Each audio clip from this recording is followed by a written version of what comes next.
to the National Championships here in Knoxville as we get ready to go racing in beautiful downtown Knoxville, Tennessee. This is a great venue. I love the old signs. I love the crowd. And I love the course here. Certainly a unique one. This is not a standard flat four-corner Criterium. No way, especially with this downhill finish like you're talking about, and it's kind of technical running into the last two turns.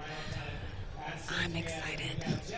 You can feel the energy building on the line as the riders get ready to roll off for 70 minutes of racing, just over an hour. They'll work on a time-based system at first. They're going to average the lap times, and then once they figure out a good average lap time, they'll then switch over to laps to go, counting down on laps to keep those riders inside the 70-minute window allotted for them tonight. Is there a difference racing on time versus racing on laps? Does that affect your strategy when you know you're racing on time?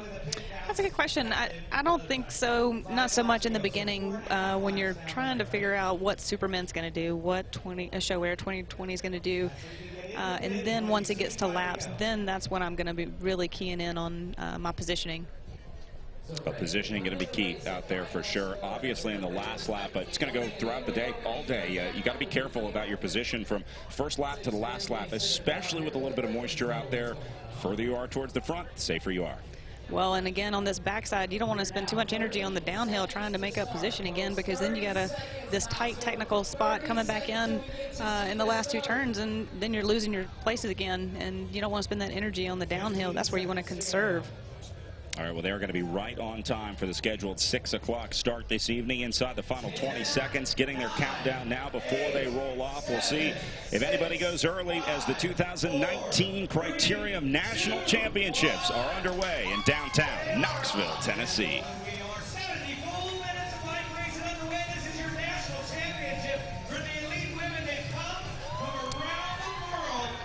So Lauren, seeing a lot of rally up on the front, maybe the biggest, most dominant team racing here tonight. We're going to talk a lot about teamwork throughout the night, and I think Rally may be one of the biggest teams to show those team tactics. They've already got a handful of riders up on the front from the call-ups. Yeah, Emma White's going to be a great rider to watch tonight. She's such a good bike handler and just is so comfortable in crits, as well as Summer. I mean, she's just young, scrappy, and just has definitely got the it factor. Riley is a dangerous team as well because they also, two riders that can sprint. You never know which rider to follow. You don't know which rider they're working for. You can mark one rider, but they're just going to sprint with the other rider. Yeah, and then you'll have the likes of Abby and Heidi to help bring stuff back if anything gets out of control. Nice wide turn onto the backside. We'll call this the backside of the course. A little bit of a downhill section here, so good opportunity to pick up speed. This is where you move up on the course. This is where you get to the front of the race, but not everybody wants to be at the front the entire time. And remember, 70 minutes of racing. It doesn't do you much good to be on the front for the first 60 minutes of it. You're really just creating a draft for the other riders and wasting your own energy. Exactly. That's why we say it's the NASCAR of cycling. It's because you don't want to be on the front. You want to be near the front. That's the safest place to be in the bike race. You can see what's going on. You can talk to your teammates up there and just be slightly in the draft and be ready to go if anything dangerous gets up the road without you or your teammate in it. Take a look at the shape of the field here. See, they're all spread out across the road, going 7, 8 riders wide. That tells us that the pace right now, not very high. When the speeds start to pick up, they'll move to this single file formation. So we can tell a lot about what's going on in the race just by looking at the shape of the field. First lap, though, taking it easy. Yeah, I think so. Everybody's just settling in and starting to find their legs a little bit and get those nerves shaken out from the start line. Well, here we go. First attack of the night from guess who? Hagens, Berman, Superman, who have made their trademark being aggressive in Criteriums here in the United States. 100%. I already talked to Tad today, and he said that they were going to be aggressive from the gun. They always have been. They want to really put on a show for the fans and for their sponsors, and the way they do that is by attacking. This is a team that maybe doesn't have a pure sprinter in the group. Leanne Ganser, probably the best sprinter on that squad, but they're going to try and win out of a breakaway here because they don't want to go up against the likes of Corinne Rivera in a drag race to the line. They think that their win is going to come out of a split in the group, so that's what they're trying to do here early on with, looks like, Liza Ricciotto on the front. Mm-hmm. And you see Katie Hall up there for Skylar, just kind of surfing the wheels back there, just making sure everything stays together, keeping vigilant on the front, and nothing too dangerous is up the road quite yet. Yeah, so Katie Hall is what we call a stage racer. She's a GC rider, a general classification rider. She races multi-day races trying to win the overall. She's not really a sprinter. Well, she's not a sprinter at all. No. I'm going to say not really. So her role here is to help Skylar Schneider. There is no way that Katie Hall wins the Criterium National Championships tonight, which is hard to say because Katie Hall is one of the best American bike racers out there right now, but just not at the Criterium. Yeah, never say never. You know, there may be a crash, but I'm going to guess that no, it's going to be Skylar's night tonight. Yeah, Katie is one of the best climbers in the world, as we saw at Tour California. So Skylar in the orange and black kit of the Boels-Dolman cycling team. We'll point them out. There's only 2 jerseys in there. Talking about light teams, how about Corinne Rivera? No teammates on the Sunweb team. She does have Ruth Winder here, but Winder is racing in the road race on Sunday and choosing to sit out the Criterium tonight. Well, now Ruth is with Trek. Oh, sorry. Yep. So, yeah, Corinne is here solo, and like I said, she was just super relaxed earlier today, and just she wanted to do the crit to kind of shake out the legs and see how everybody is racing for Sunday. And she likes crit racing, and she was here to have a good time. Here comes Elevate-KHS up to the front in the green jersey, second wheel there. That is the team of Tina Pick, who we introduced at the top of the show with the call-ups. So these 2 teams trying to work together here. Hagens-Berman Supermint with the green and blue sleeves, and then Colavita-Bialetti in the brighter green jersey, first and second there. These 2 riders trying to work together to create a split here. Even though they're on different teams, they're working together just like teammates because they both have the same goal of trying to get away from the front of this field. And I think what you probably can't see with the camera angle is it's an uphill riser to that last corner, and so it strings out every time right there, and it, you know, eventually that elastic will snap, and maybe somebody will get off the front like Liza and yeah, Tina's teammate. You can see how the shape of the field has changed on this lap as they start to pick it up the hill, certainly having something to do with that. That's a little better shot there from turn 1 as they make their way in for the second lap here. Erica Carney will be another good one to keep an eye on as well. She's a former national champion, knows how to crit race. It's her specialty. Married to Jamie Carney, just very crafty riders and very smart on the road, and should be a lot of fun to watch them. And I imagine she may be a good teammate and a good team leader in directing Summer and Emma. Yeah, it was really cool watching Summer Moak and Erica Carney sort of touring the country this year. Erica obviously shifting the role of sprinter or leader over to the next generation in Summer Moak. Yeah, that's what it's about. You know, Erica was a sprinter for years and years, and once you're a sprinter, you know exactly where you want to be to win a sprint. So you are the perfect lead out for the new up-and-comer that you can teach and hold under your wing and let them fly. It's amazing how much communication goes on out there without speaking any words. I mean, you really know your teammates well. Talk about that relationship that you build. Practicing sprint leadouts, rehearsing sprint leadouts, and then obviously racing sprint leadouts. When we talk about a leadout, we're really talking about letting your sprinter draft off of you up until you get to the finish line. So you take your sprinter to maybe 150 or 200 meters to go, maybe less than that, and then they come out of your draft, out of your slipstream in those last couple hundred meters. Yeah, and it's once you become that sprinter and you know what that lead out looks like and feels like, you definitely know how to expect that your teammate is going to come around right at the last moment, right when it counts, the perfect timing, and it's something that you practice at team camp back in February with 4 or 5 of you, and you practice it multiple times with different people behind you, and you get used to your teammate yelling at you, so you get to hear those voices of your teammates, and it's not somebody else yelling and trying to pull a fast one on you. What kind of stuff are you yelling during a lead out? Is it related to speed, positioning? What are you talking about? I keep it very simple because you're going so fast and there's so much going on with the fans and the racing and everything. You want to say up to make them go faster. You want to say steady to make them not go any faster, and moving left and right. So up, steady, left, right. Keep it as simple as you can. Huggins-Berman Superman on the attack again here, and the field showing zero interest in chasing down Liza Ricciotto here off the front. They're doing a great job blocking at the front of the field. Take a look at all those black jerseys with the light green shoulders. What they're doing is going to the front of the field and actually trying to slow down the race so that their teammate, the solo rider up the road, can get further away. It's one of the more counterintuitive tactics in cycling where you're actually trying to slow down the race. Exactly. Liza, the consummate teammate that she is, and what they're gonna, when they slow that race down like that, then when another team gets to the front, now they have to do that much more work to close that gap to that rider. So Liza's out there doing the work for her teammates. I would think, you know, when she burns out, which will happen, can't imagine she's going to be able to do this all night, Brad. Yeah, let's be clear. Nobody has ever won a race attacking from 6 minutes in and holding it all the way to the line for a 70-minute criterium. But what she is doing is succeeding in forcing the other teams to chase. That's one of the big goals of getting into an early breakaway here. It's a win-win for Huggins-Berman Superman. If the other teams don't chase, well, that rider stays away off the front. But if the other teams do chase, they're using energy that they won't have later on in the race. So she's kind of like a rabbit trying to draw riders out. Exactly. Now, I would imagine that some of these teams may just let her go up the road a little bit. I stand corrected. They're going to bring that back. You know, you could let that gap open up to a couple of minutes. It's one rider against the entire field. And then you could organize later in the race and bring her right back as soon as possible. But Liza still putting in the work. Riley obviously worried about this one as they put a couple riders up on the front to try to shut this down. Brad, we have a mother-daughter duo tonight. Debbie Milne and her daughter. I met them earlier. Debbie was my very first teammate that I ever raced with in Mississippi. And to see her out here tonight, really just here to help her daughter in the race and be there for her daughter, I think that's something pretty special. Yeah, Debbie and Caitlin racing on the Supra cycling team, wearing numbers 111 and 112 out there tonight.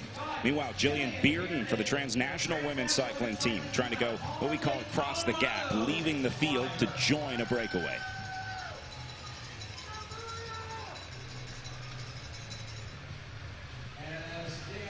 Field is definitely worried. That looks like Abby Mickey up on the front of the field, putting in a big dig to shut this one down. Yeah, I can imagine that Rally's probably going to use Abby early. She's another climber that you probably won't see once the speeds get really fast, or when the power need is greater than what she is able to put out. So I imagine they're going to probably use her as much as possible early. Yeah, Abby Mickey's going to crush a lot of dreams out there today. Riders trying to get into a breakaway. That's what she does best. She's a great long-range, sustained effort rider. So that's the rider you want shutting down a breakaway. I wonder what Taylor Swift would feel about that. She's a huge Taylor Swift fan. So. I know her fiance Tom's is watching at home, so I'd like to say hello to Tom Scoinch. Maybe she'll get some of his energy and put in an attack. Try and go solo.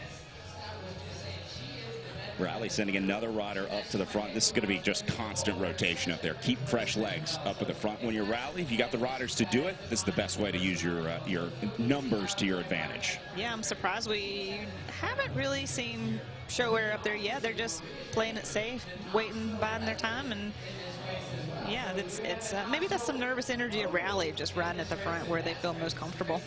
7 Sho-Air riders on the start list and 6 Rally United Healthcare riders. Huggins-Berman Superman has 8. It's a lot of riders and waiting on some more attacks. Yeah.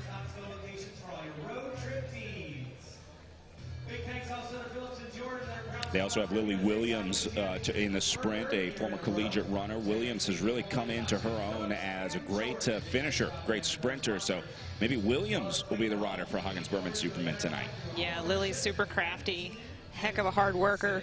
Had a pretty good cyclocross season the last couple of years. So yeah, she's knows how to get down and dirty and get it done. I see that's Brenna on the front, really driving the pace with DNA. Another attack coming up the side from Huggins-Berman Superman. Again, this is their trademark move. Just when the race gets calm, just when there's a lull in the action, Huggins-Berman Superman will attack. It's not a question of if, but when. They're going to use every rider out there tonight. Yeah, they should. Is this Whitney Allison on the front? trying to get away. Erica Clavenger. Erica's another great rider for Sho-Air 2020 that has a lot of promise and has ridden very well this last year.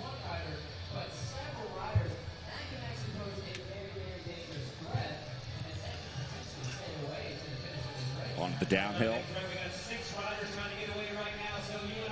Now, this would be a good time to move up if you sense that something is coming in the field. And I imagine a lot of riders at the back right now are feeling like, all right, something's got to be going soon, because there's already been a few early attacks. And you may see riders starting to move up the outside of the field, just looking for position. They're not trying to attack. They're not trying to win the race or lead the race here. They just want to make sure that if something does go, they're in position to follow it. And you can kind of look at the rider on the front who's, you know, maybe they're not really wanting to be on the front, but you start looking around. That rider's starting to look around like, okay, I'm waiting for this attack. I'm here. I'm in position. Any minute now it's going to come. So it's good that she has her head on a swivel, is what we call, just so, you know, here it comes. Here's your attack, and she's right there to cover it. It looks like Starla Tedder-Green is going to be the next Huggins-Berman Superman rider to attack. Now, Starla attacked here perfectly, not attacking from the front. She was about 15 wheels back, came up the side. You want to catch the riders on the front off guard a little bit here. Exactly. And you see how hard it was for Erica. She was on the front, and it took her that whole backstretch to close that gap. Yeah, you want that momentum to kind of slingshot out of the pack and get 4 or 5 bike lengths immediately with doing little work as possible. This is a really tough course. These hills, they may not seem bad the first few laps, but once you get into the 50th and 60th minute of racing out here with 70 total minutes, those hills are going to look bigger and bigger every lap. No, thank you. Any sprinter does not like a hill. Kind of an equalizer here in Knoxville, though. You can't just be a sprinter. You got to be able to get over the hills to stay in the mix. Yeah, I think that's what's so great about this course is whoever wins is going to be that dynamic rider like we saw with Leanne Ganser last year. I don't think many people were going to pick her to win. So for her to come out and show that, I think that's really great. All right, so a few laps in, still all together. Nobody able to get away in the first 15 minutes of racing.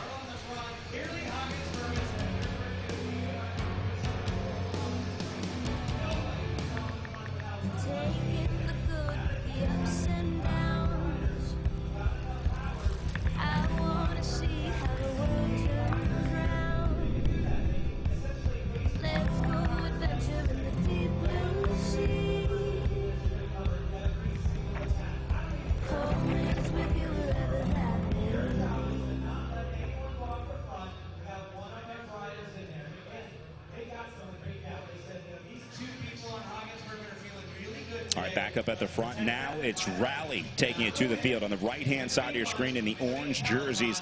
This is another big team that we talked about a lot earlier today, and now they are flying off the front. This is a huge move from Rally. That's a good attack. It looks like the pedal stroke. It looks like Summer Moog. I think that's great. Put it out there. Yeah, this is how you get away. You can't slowly roll off the front. When you put it in attack, you have to put a sustained effort in, get a quick, clean jump away from the front of the field, and then go. So a perfect attack here from Rally. We'll see if anyone goes with her.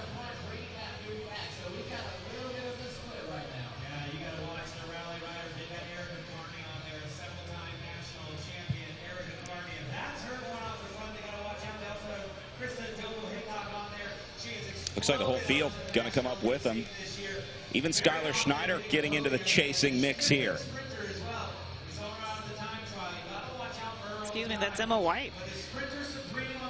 Yeah, they're definitely not going to want to let her up the road with any gap at all.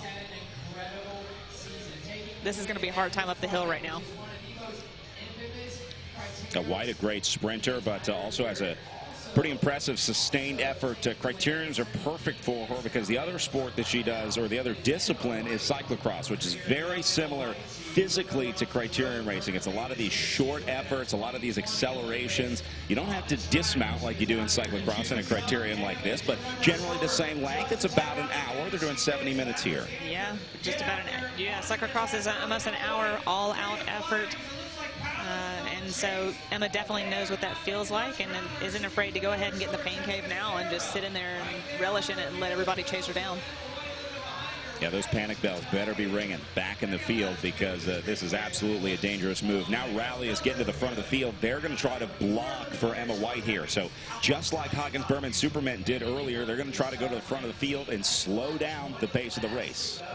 Yeah, and maybe not so much go to the front, but just go near the front and be aware of anybody trying to jump across, and that way you can maybe put another rider of yours across in the break as well, so then you're set up with 2 riders and you can have 1 worker and 1 sitting on. See White getting on the radio here, grabbing her chest. They have a microphone inside the jersey that they'll be able to communicate with their teammates and the team director out on course with 2-way radio. So White probably giving a status report to the director on course to let them know what's going on up at the front of the race. Next attack, here we go. Chloe Dygart going to have to close that one.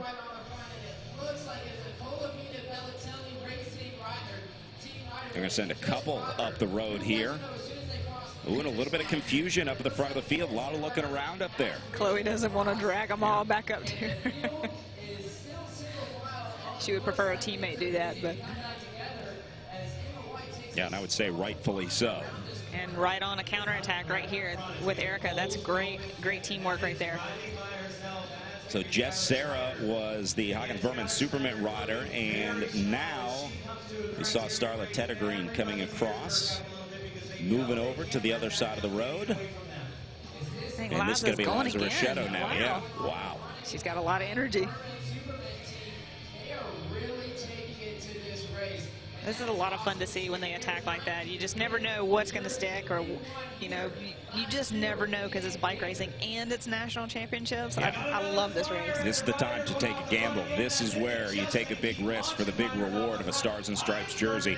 Rider that wins this race will get to wear the Stars and Stripes on their jersey. They have a special national champions jersey for 1 year until the next national championship. So anytime you show up to race at Criterium, you get to wear the Stars and Stripes. It's one of the most prestigious, biggest honors in the sport. Yeah, I've seen Corinne actually posting a lot on Instagram about her last days in her national relishing her final days in the Stars and Stripes. I mean, she definitely doesn't want to take anything for granted as far as come Sunday, because she won the road race last year. You know, you never take it for granted for having those Stars and Stripes on your back. It's such an honor, and you get a call up to every single race, so you're immediately in the front row no matter what race it is. Leanne Ganser took full advantage this year, did the USA Crit circuit, raced quite a few Criteriums around the country. Had a good year in the Stars and Stripes jersey. Maybe not as many wins as she would have hoped, but a solid performance representing the United States. Once you wear the Stars and Stripes, you're a marked rider. Nobody's going to want to let you go off the road anymore ever again. There is a little element of the curse of the national champions jersey, but it's really not a curse. It's just that every rider knows that you're the rider to beat. Exactly.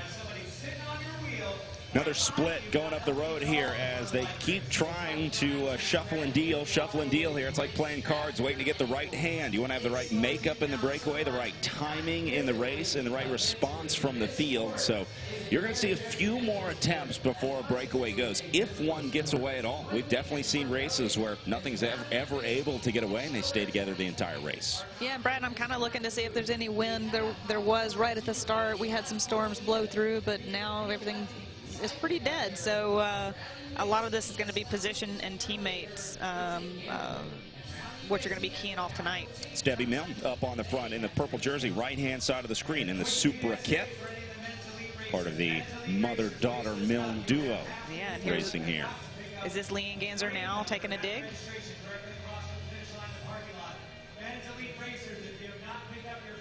Skylar's definitely right on that. Heidi Franz is right there. Sam Schneider's there.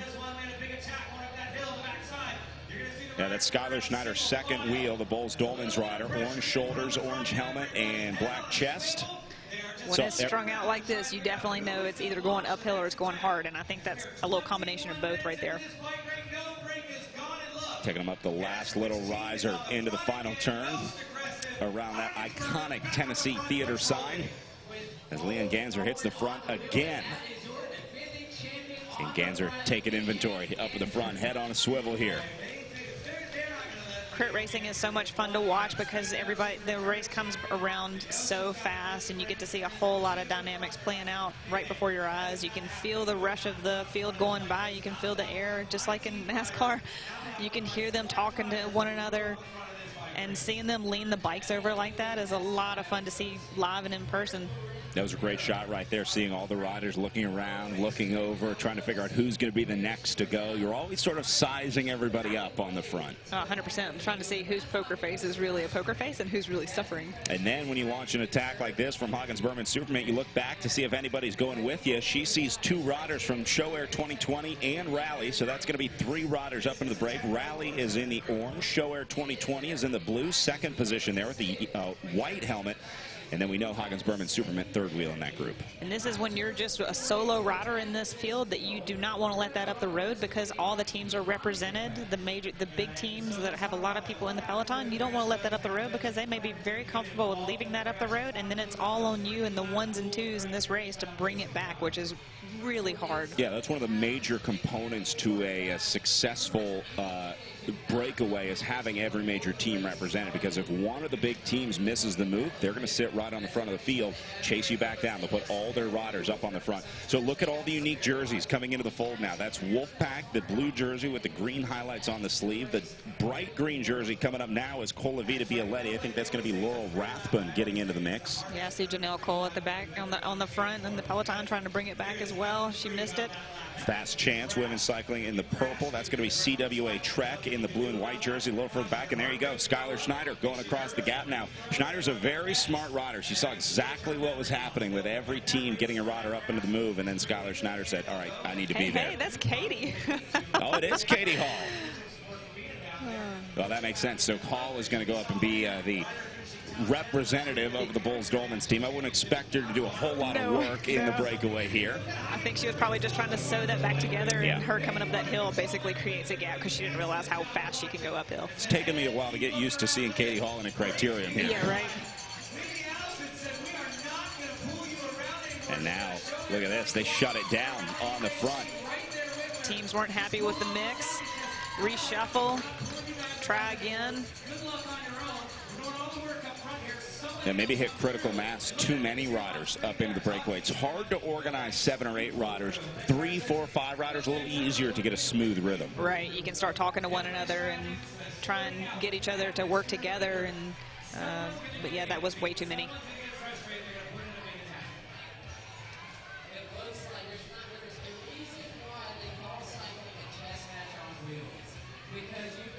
Field all the way up against the curb on the left-hand side of the road. Swing back to the center here. One thing, well, another attack here coming up the left side. No surprise, Hagens-Berman Superman. I was going to say a very unique American characteristic of racing here is the wide roads. Something you don't get anywhere else in the world. These Criterium racing is a very American style of racing, but we have really wide roads here in the U.S. That actually reminds me, when I was talking to Corinne and she was saying about wanting to come do the crit, that was one of the things she mentioned was the pack moves different here in the U.S. because of the road size, where in Europe it's way smaller and it doesn't do the washing machine effect when you kind of ebb and flow in the peloton is not near the same as it is in the U.S. So that was another reason for her doing the crit. Rivera's been pretty quiet most of the night tonight. Really haven't seen her red jersey making it up to the front a whole lot. And nor should she. I think that's probably the appropriate call for Corinne Rivera tonight. Just sit back, save your energy, and then sprint it out at the end. Exactly. She's super crafty as well. As you hadn't seen Kendall Ryan at the front either. They're not going to spend one bit of energy, nervously or not. They're going to hide as much as possible. So Rivera is one rider that wants this race to stay together. She does not want to let a breakaway go, or she doesn't want to see a breakaway go up the road, because then she won't be able to sprint for the win, and she probably won't get into that move. So she's just sitting back and counting on this race finishing altogether. I also can't see her really wanting to spend that much energy since Sunday's right around the corner. It's going to be a super hard race, hot race.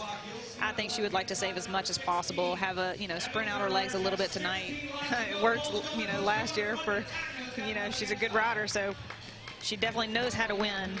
But I can see her more just kind of using tonight as an opener and kind of feeling out the peloton. How hard is it to recover with one day in between? It's feasible that if you went too hard in a Criterium, you could ruin your road race on Sunday. Yeah, it wouldn't feel too great. They should be mostly recovered the first couple of minutes. isn't the most comfortable thing, but the hill and the road race comes so soon that I would be a little apprehensive to spend a lot of energy tonight. Some riders, on the other hand, as you said, are using it as an opener, getting ready for the national championships. If you've been traveling a lot, maybe you had to fly back over from Europe, this is a good opportunity to, they call it opening the legs. It just kind of loosens everything up, gets you back to racing. Exactly. This time, Rally going to initiate the move. But Boels-Dolman, Superman there, second wheel, Rally third, and then Boels-Dolman's fourth in position here. Going by the backside pit on the course right now. There are 2 pits on the course in this Criterium. It's a little longer than a lot of teams or riders are used to. They also go over the bridge, so riders could get isolated on the backside of the course, so they put a second pit on the backside. If the riders having mechanical issues or anything wrong with the bike, they can go into the pit, get it fixed up, and then jump back into the race. Yeah, they'll get a free lap to where they don't have to jump right back in the race or chase. And, you know, that's a time, if that does happen, usually there's been a crash or some sort of incident, and you can kind of gather yourself, take a big deep breath, look at your bike properly, and make sure you don't have any crooked handlebars when you get back out in the race. Here comes Corinne Rivera, left side of the screen, making her first appearance up on the front. And she's going to take that inside line and climb right up to the front of the race here. Ali Dragoo right there on her wheel. So Rivera, a 72-time national champion. No, it hasn't been 72 Criterium national championships. It hasn't even been 72 road national championships. She's won in just about every discipline as a junior, collegiate rider, and professional. I mean, I couldn't even fathom. She doesn't have any room in her house anymore for jerseys to hang up or numbers to hang up. She's been racing for a long time.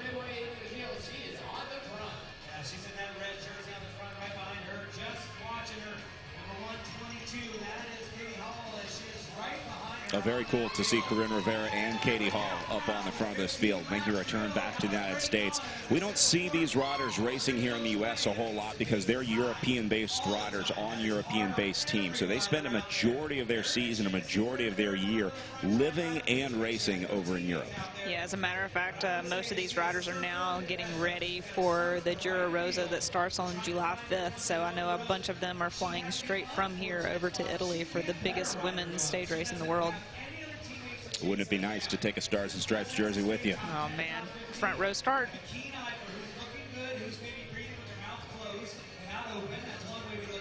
Boels-Dolman Superman up the right side again. That's going to be Sho-Air 2020 behind them, the team of Chloe Dygert-Owen.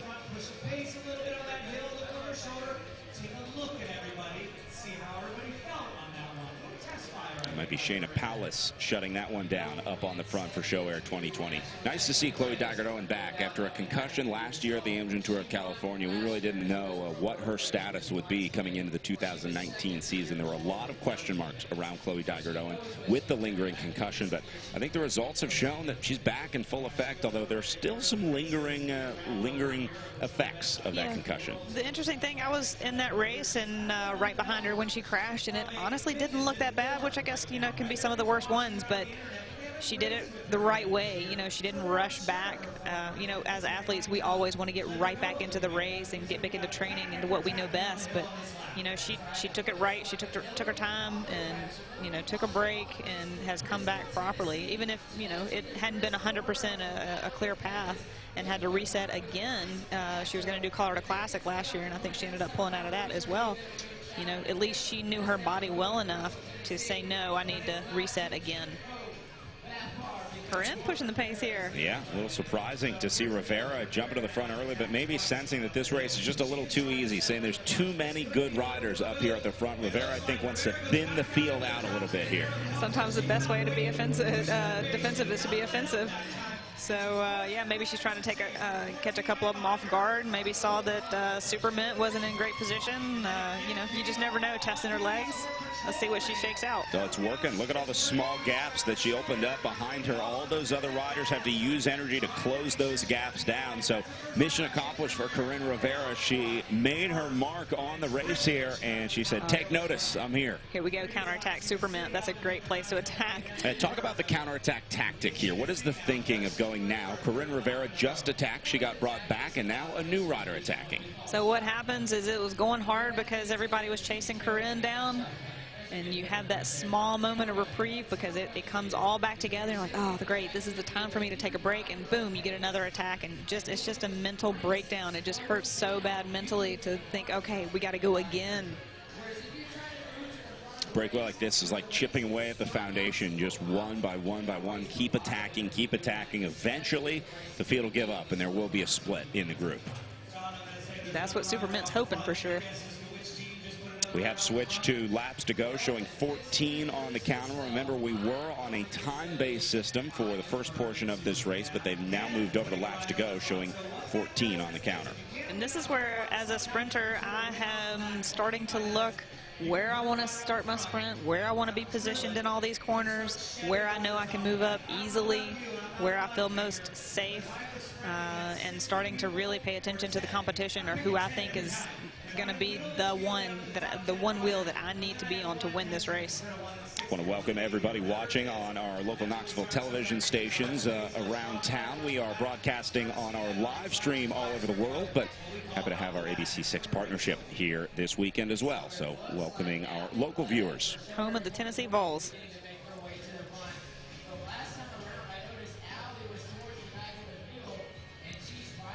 So we're watching the Professional Women's Criterium National Championships, the circuit race around downtown Knoxville, Tennessee, where riders basically sprint to be the first across the line after 70 minutes of total racing.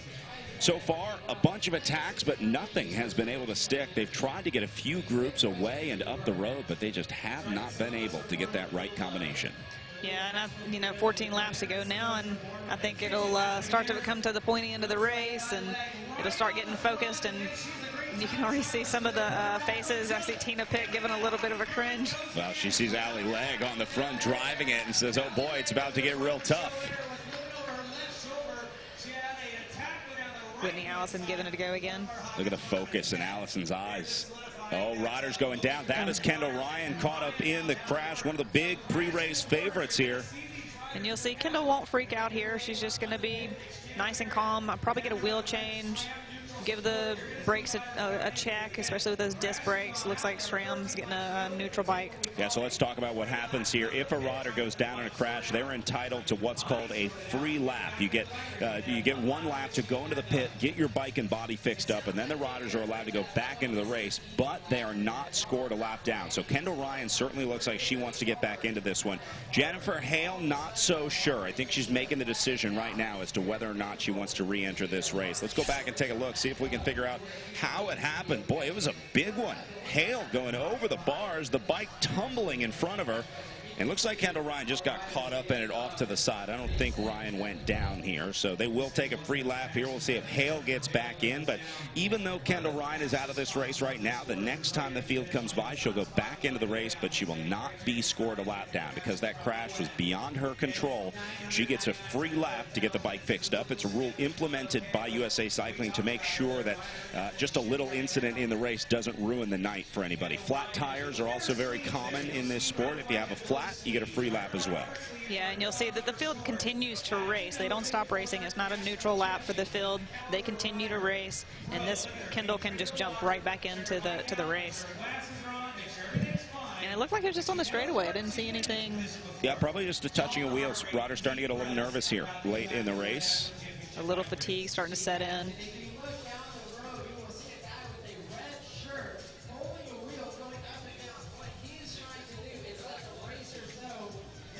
And seeing a few riders rolling by our position here on the sidewalk. We'll watch Kendall Ryan going back into the group here. So the officials hold them, and they usually let them go about halfway through the field. I'm sure you've had good reinserts and bad reinserts in your career. Well, the good thing about this push back in was that it was just her. Now, I have been pushed back in with 10 or 15 riders, and it can kind of get messy because everybody has to be held, or everybody is trying to be held and trying to jump back in and anticipate getting thrown back in, which gets a little messy. Is there any advantage to taking a free lap? Do you ever want to have to take a free lap? No, I would think you never really want to take a free lap, because that means something's probably happened. You kind of get out of the rhythm. If you're in the box, if you're hurting, you're going to be hurting anyway. If you get back into the race, I don't see any advantage at all to be put back in the race or take a free lap. The only time that I would not really appreciate somebody getting thrown into the break, that's where I would, that's where it's an advantage, but I think that's cheating. Yeah, the other tough part about it is getting back up to speed. You're going from 0 to average speed out there tonight, probably 27, 28 miles an hour, somewhere around there. So getting up to speed is one of the hardest parts about coming back from a free lap. Exactly, and then you have to work your way back up through the field. It's just, you never know what's happening at that moment. There may have just been an attack, or somebody may have about to put in an attack, and I just don't see any benefit into trying to take a free lap.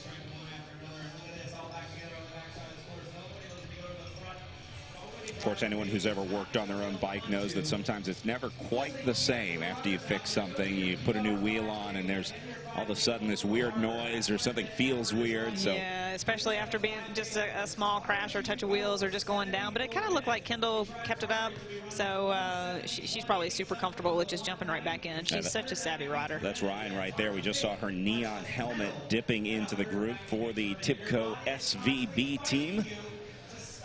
So Ryan gets caught up in a crash, but decides to jump right back into it. Here's just Sarah putting in a dig, being covered by 2020.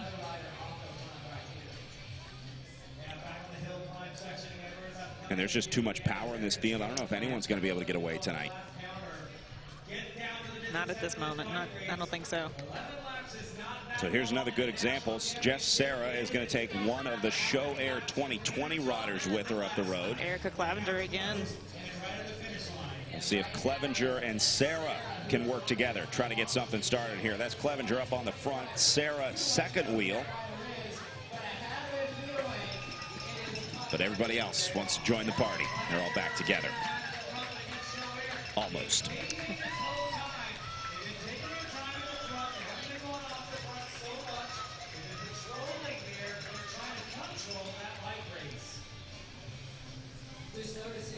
So another good-looking move off the front here, but the field always worried about powerful riders trying to get away, so looks like they're going to chase this one back. And it's just these 1s and 2s starting to link it back together. If you can start wearing them out and really get the group up the road that has all the right mix, I think that it could stay away. But at the moment, you still have the 1s and 2s really gluing it back together.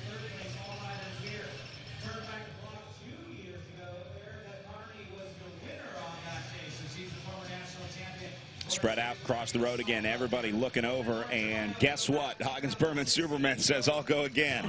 That's beautiful. I love watching it. That's great teamwork. I love the way that this squad races under the direction of Tad Hamilton, one of the unique structures of this team with an owner-operator in Lindsey Goldman. So we'll keep an eye on them as Hagens-Berman Superman continues to attack here. 11 laps to go. We're going to take a short break, and we'll be right back from Knoxville, Tennessee.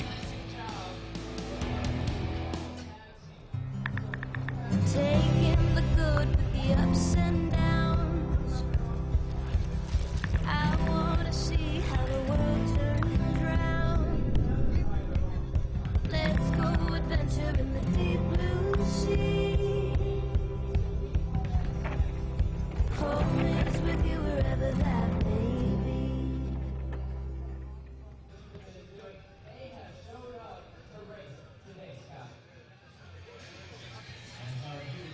Welcome back. Hagens-Berman Superman on the attack up the hill here, as has been the story for about half of the laps that we've been turning tonight.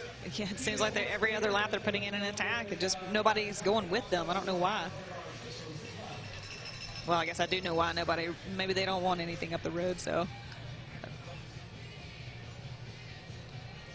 Yeah, if you got a good sprinter in this race, you obviously don't want to let a breakaway go, but you would think they'd at least try.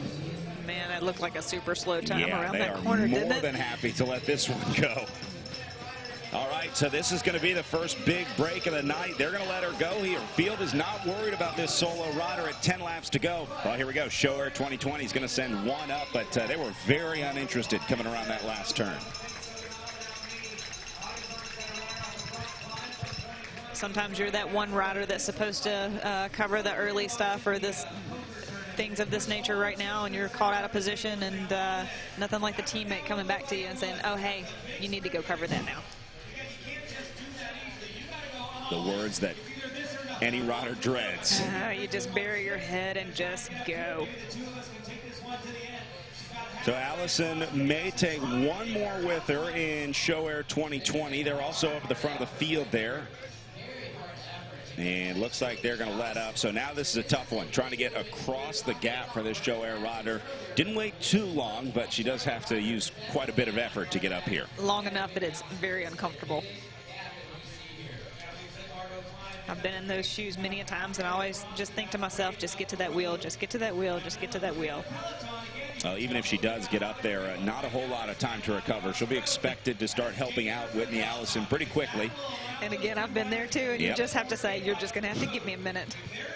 What's that like when you get up into a breakaway? How quickly do you talk to each other? I mean, what's the communication like when you arrive up to a solo rider? Do you immediately say, hey, I'm here? Are there words exchanged when you get there? Oh, yeah, I would definitely, if I have the energy and this is something we want to continue, I would definitely try and do my best and roll through and tell that person, I'll give you everything I got, or, you know, this is great, let's keep going. You want to keep that motivation going. Or if it's, you know, they want you to pull through and it's not something that you're supposed to be doing or it's not supposed to be up the road, you just say, sorry, I can't. Erica Carney coming to the front now. She will make the catch in the orange jersey for Rally, go right by Whitney Allison. And now Carney back up on the front. Erica mashing those big gears.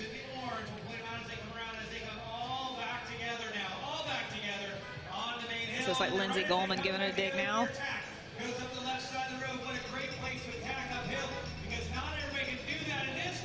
Seems a heavy course out there. I think so. It must be around that corner just to see how slow it looks and how long it just strings out right there. It must be very uncomfortable. All right, this takes them down to 9 laps to go. Another small separation up on the front. Just a tiny split here. But again, they're pulling on the elastic, trying to see if a breakaway goes. Erica Clavenger up there again. She's having a good night. Good position, covering stuff. It's good to see her up there. She's had a, I think she's had a really breakthrough year this year. And that is Lindsey Goldman up on the front for the Hagens-Berman Supermint team, owner of the squad, who also races on the team. As if being a pro bike racer wasn't hard enough. And a mom. And a mom. Gosh.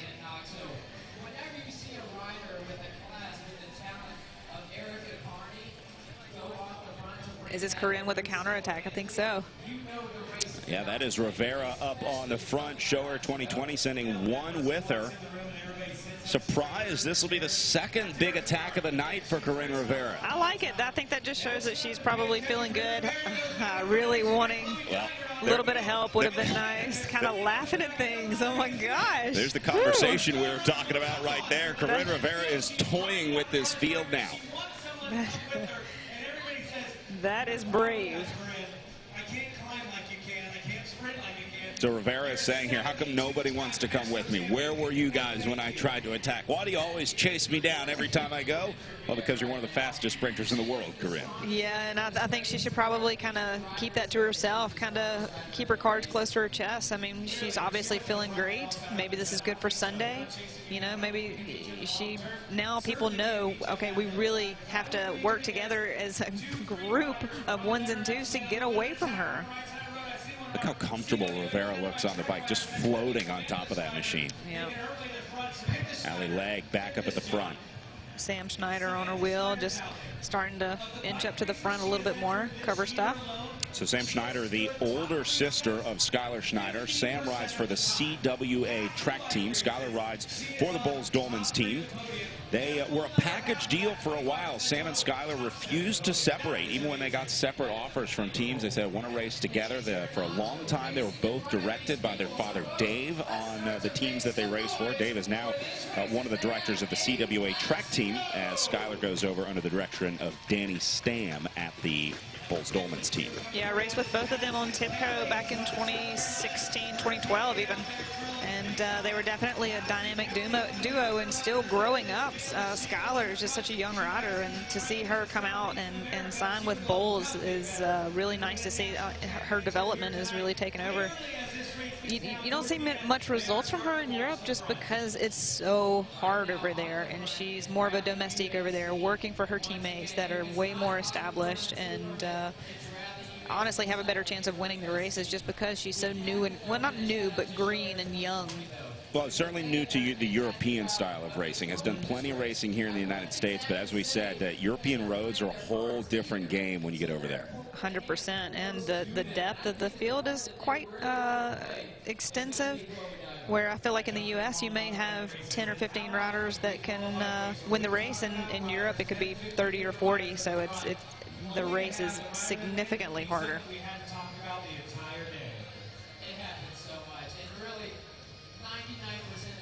Milne taking a look back up on the front. See some riders moving up the outside of the field. Haven't seen a whole lot of action in the pit, just that one crash. That's great. That's really great. Nobody likes to see a crash or be a part of a crash, but so this is good racing, good clean racing. And pavement here is good as well. Some crits, we have a flat tire, it seems like every other lap, but relatively smooth pavement out here in Knoxville. Yeah, and I think they were actually filling in some of the potholes before the race, which is very nice of the city of Knoxville to kind of look after these racers and do their best and put their best foot forward. So you've got three, you got a Sho-Air rider on the front as well, so you got 4 teams represented up front. Back on the front for Ogdensburg Superman. I don't know that we're going to see a split before the end of this race. I think we might be looking at a field sprint now. Yeah. I hate to make the call early here, but the way that things have been going, I'm just not seeing how a breakaway gets away here. Yeah, Brad. Yeah, I don't see anybody just sitting in the pocket just besides Corinne. And you have not seen Chloe Dygart. You know, she's maybe sitting back and just kind of feeling it out as well. Yeah, I don't know. This would be the perfect time for Dygart Owen to go at 8 laps to go. She can absolutely solo from this distance. You can't do it from 70 minutes out, but for the last 8 laps, maybe get down to the final 5 and send Chloe Dygart Owen off the front. Yeah, I would say almost even down to the last 3, 2 maybe, because it's such a hard digger and you're going to have all these women basically putting in 100% trying to chase you down. So it is 100% effort, and this is a nice long course. You can see the face of Lindsay feeling that effort.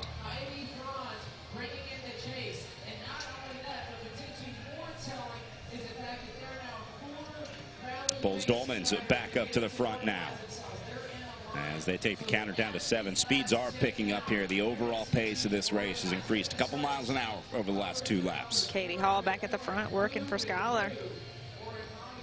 What an honor to have Katie Hall working for you in a crit. This is awesome for the young Skylar Schneider. Katie Hall, winner of the Amgen Tour of California, riding with Anna Vanderbreggen this year on that squad. That was a great battle to watch. If you can't beat them, join them. So they bring Katie Hall over from the United Healthcare team a couple years ago. I raced with Katie last year on United Healthcare, helped lead her up Guardsman Pass in California, and I don't think it's called Guardsman Pass, but up the climb. I was probably cross-eyed. I can't remember the name of it. It doesn't matter, but I'm giving my 100% effort, and I pull off, and she's not even breathing hard. Well, here we go. Solo move off the front for Lindsay Goldman. It's still away. You know it's going hard for Lindsay when she kind of cocks her head to the side. You can see Lindsay Goldman coming from a mile away. She has this trademark head cock. You see this rider on the front just tilted a couple degrees off to the side, but the harder she goes, the more it tilts. And she goes hard. Yes, she does.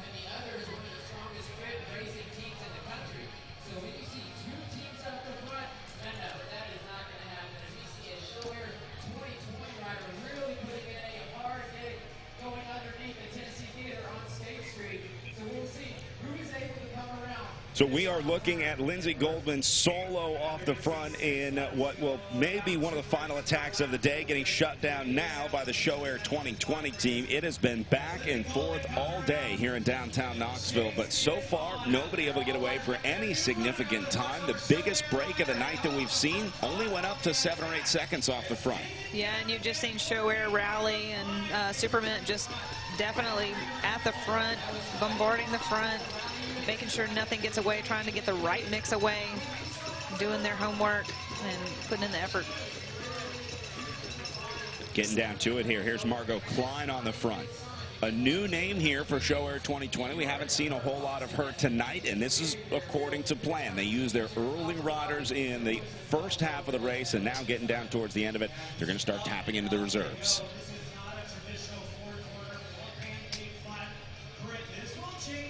So now the battle becomes about positioning. Talk about what you do in the final 6 laps here. If you're trying to win, where do you want to be right now? What's on your mind? If you think this is coming down to a sprint, how do you play the last 6 laps? I'm going to surf as much as possible and try and stay as calm as possible up until probably 2 to go. And then I'm going to start sticking my position where I want to be, and that's going to be in the top 5. Making sure nothing late gets away, like the Chloe Dygart going late. Being attentive up there and ready for that. And then these last 2 turns to the finish are just pretty technical. This this downhill right here that they're on right now, you can float it. It's really wide. Everybody's moving up, so it's like the washing machine effect. You just have to make sure to stay up at the front, and as the speed increases, it's going to be way harder to continue to move up through there. And now's the time to get to the front because, as you said, it's about to get a whole lot tougher to get there. At the hills end, here comes Katie Hall up the left side of the screen. And all the big stars starting to make their way to the front. There's Corinne Rivera. We see Emma White making her way forward. Here comes Kendall Ryan, about 10 wheels back on the left side of the peloton. Sam Schneider is there. You got Emma White just sticking right up at the front.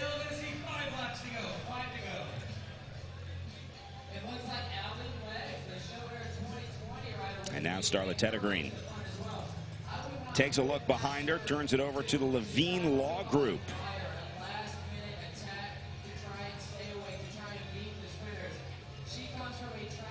Sam Schneider just sitting up there at the 3rd or 4th wheel, just kind of buying her time as well. Emily Newsom up there going to be working for Kendall for sure. That's only 2 of them here this weekend.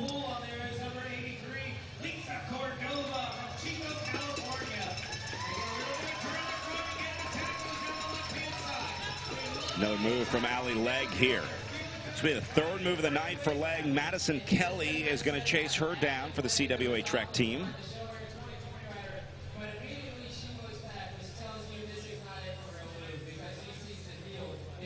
My apologies, I thought that was Sam. She looks a lot like Sam.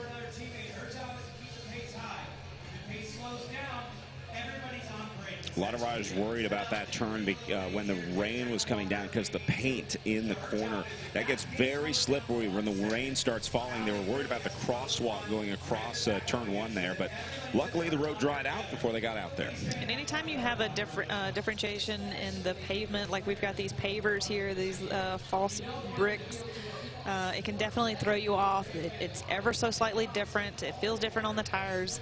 So, yeah, it's definitely a good thing that it's nice and dry. We were talking about tire pressure earlier before the show, whether or not some riders would run lower tire pressure, but it looks like it's going to hold off for this women's field. Yeah, I would normally run, for myself, I would run between 90 and 95, specifically 95 in the rear, 90 in the front. We're running 25 mil tires, and it just always felt like that was the perfect contact surface for me for cornering as fast as I could. 25C tires a little wider than 23, which is your other option. The old school of thinking was that these thinner, smaller tires would be faster, but yeah, and pumping it up to like 120 psi. Yeah, they're running very high pressure on very small tires, but the new science says the wider tires with a lower pressure may actually have less rolling resistance.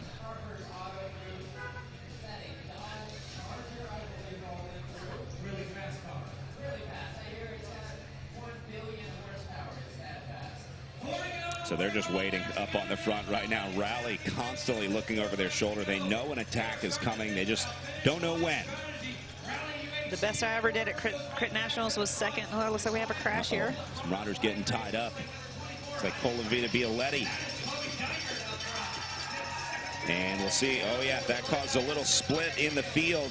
Is that Christina Goki-Smith that went down? Well, that's why you want to get to the front, and here at 4 laps to go, no more free laps inside the last 5 laps here on the course. So those riders in the crash do not get a free lap here. If it happened before 5 laps to go, they would have been able to go into the pit and get a free lap and then jump back into the race. But the defending champion, Leanne Ganser, caught up in the crash, and she's going to be out of this one tonight. Oh, man, that is hard to see. I don't know if I would have, I guess she's okay, but I don't know if something's wrong with her bike. If she would have just tried to chase, it's probably not going to come back, but you just never know. I just wouldn't have stopped just quite yet. That's a tough one for her. It was an emotional moment for Leanne Ganser. That jersey meant so much to her this year. And realizing that she's not going to be there to defend in the final 4 laps here, a heartbreaking way to lose this race. And Christina Goki-Smith just came back from injury. She had a bad crash, I think in Speed Week. So to go down again. Yeah, you can tell Leanne's just super upset, disappointed.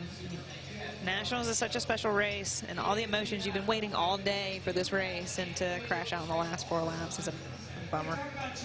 They say you lose more than you win, but some losses hurt worse than others. So now it's up to the Hagens-Berman Supermint team.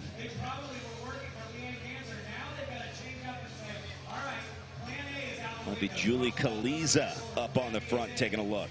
And now Rally sends Summer Moak. The Moak in the orange, Kaliza in the black, blue, and green. And you see Emma, yeah, she's just going to let that go, yeah, roll it out. Nice sit up there from the team. That was the old Saturn sit up into the corner. Debbie Milne trying to come across. Julie Kaliza just sitting on the wheel.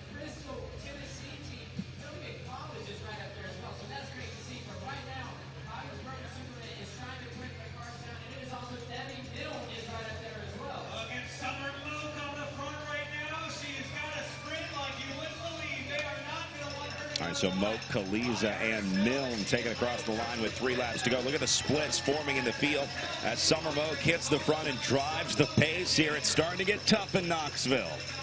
You see Kendall's right on Corinne's wheel. 3 to go. Everybody's starting to move to the front. Starting to find your spot where you want to be. Yeah, this is where you start looking for your teammates, try to get your sprinter and your lead out together, although it's pretty disjointed up at the front right now. Not seeing a ton of lead outs, not a ton of groupings of the same jerseys of teammates finding each other. They still have 2.5 laps to do it. Yeah, I never really liked just kind of the group just sprinting it like this. And the 1s and 2s always felt way more comfortable on one of my teammates' wheels, just really driving it and stringing it out. So this is going to be a great finish. Allie Dragoo back at the front. Just, I don't know if she's just trying to keep it hard, just nice and strung out and safe. Usually the harder it is, it's almost more safe because you can't bunch up and you're just basically lined out. So there's not a whole lot of room for error. Yeah, she may not be trying to get away at all. She's just trying to lift the overall pace of the field here, make it so fast that nobody can get away because everyone's redlining just to maintain pace with the group. So they're trying to set a high tempo up on the front to keep this race together.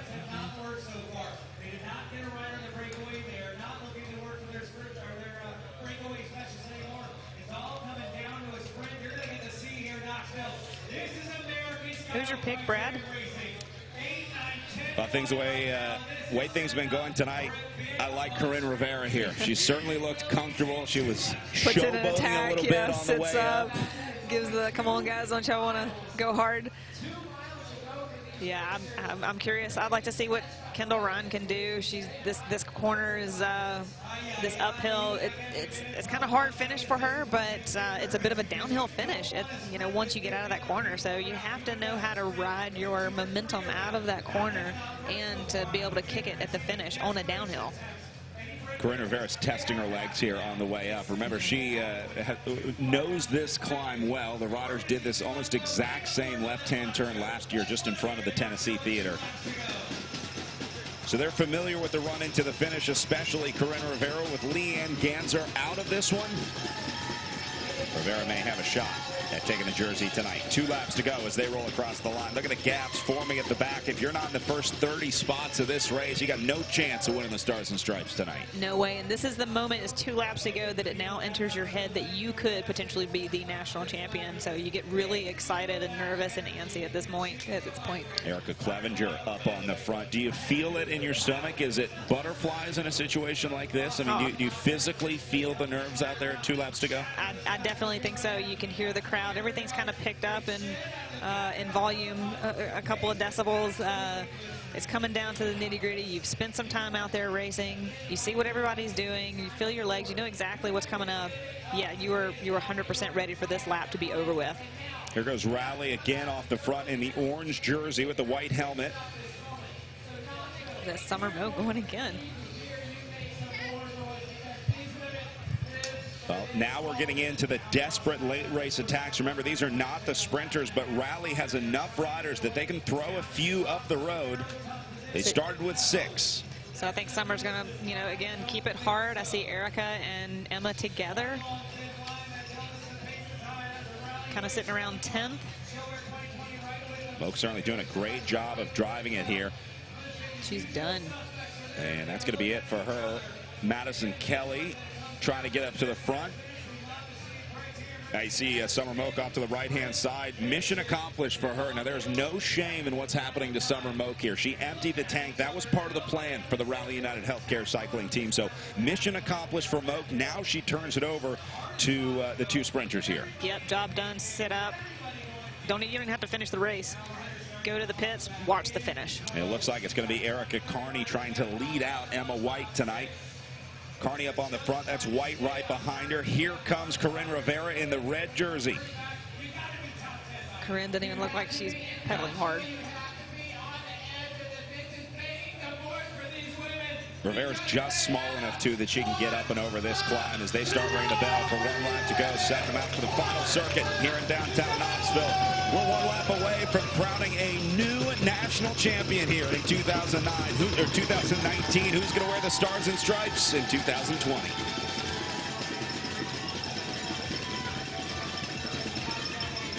Well, we have seen dozens of attacks throughout the night, but none of them have stuck. This will come down to a field sprint tonight. Tina Pick making her way forward as the legendary sprinter wants to have one more go at another national championship. See, all the Supermen just made it to the front. Going to do a nice lead out, I guess, for Lily. So it's really all going to come down to that last hill up to the left-hand turn. Hagens-Berman Superman has a great lead out here on the front, going 4 deep. Might be a little early to get to the front. They still have a half lap to go. There's Kendall Ryan a little further back. Christina Goki-Smith, or is that still Tina Pick? That's Pick. Yep.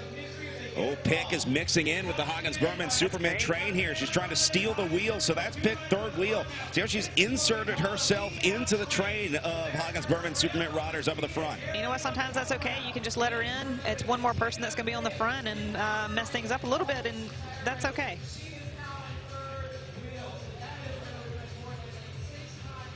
Kendall Ryan making her way to the front here. 4th wheel. Where is Corinne Rivera? Oh, she's tucked in. I see her behind Emma. Rivera might be a little far back here. She'll need, there's a clean line for Rivera right there. Bit of a hill right here, everybody making that last-ditch effort to move up into that perfect position. And now it's a race to the final turn. Rivera out of the saddle. They'll go up this hill. Emma, Lily, Corinne. Lily Williams getting in good position. 2nd wheel. Rivera is 3rd position. Emma White will lead it out early here. Williams 2nd wheel. Kendall Ryan is 3rd.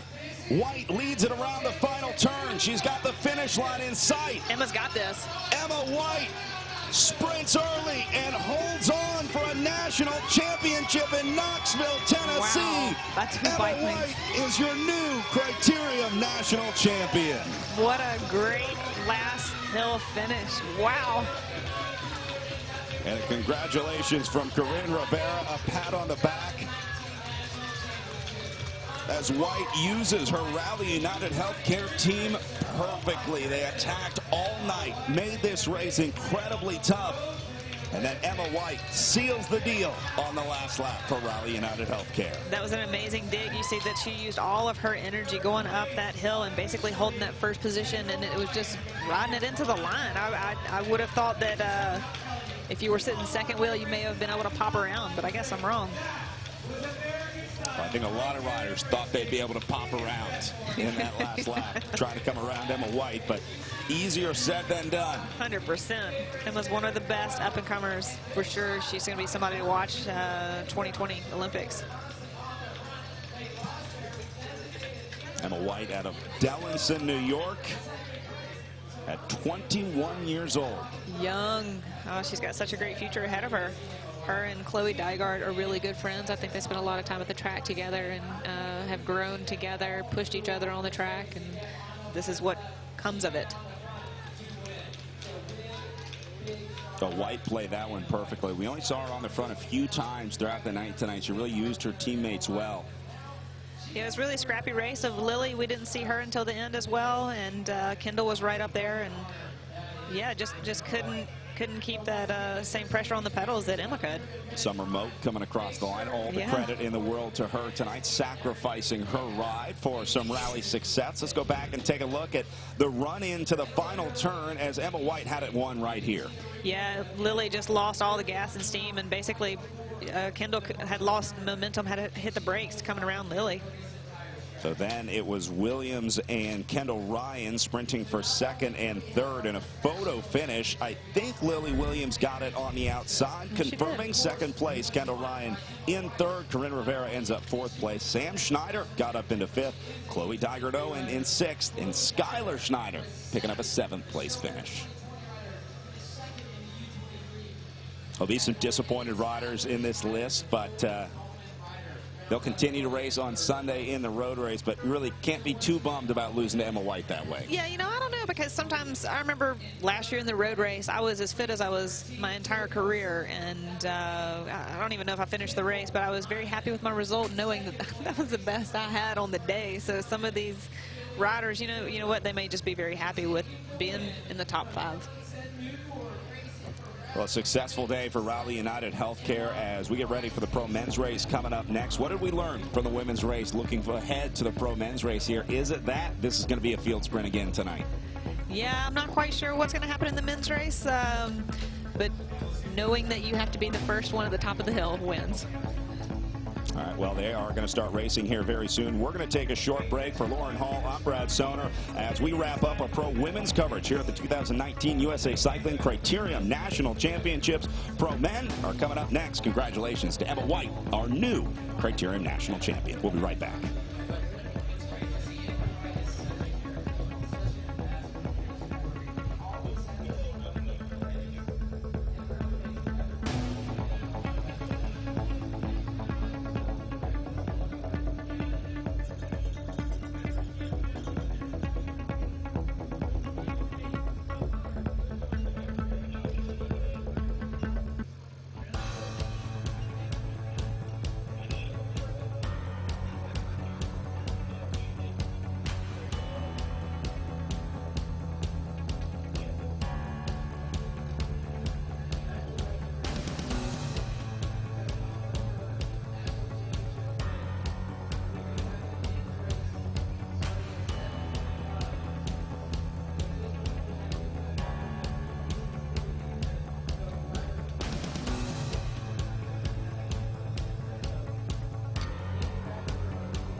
downtown Knoxville, Tennessee. Brad Soder here with Lauren Hall as we wrap up our pro women's race and get ready for the pro men final event of the evening. If we learned anything from the women's race, it's that the sprinters are going to have their night tonight. The breakaway has tried in the women's race, but unsuccessfully trying to get away. Yeah, and you better be first or second through that last corner and don't let them take you wide, for sure, 100%.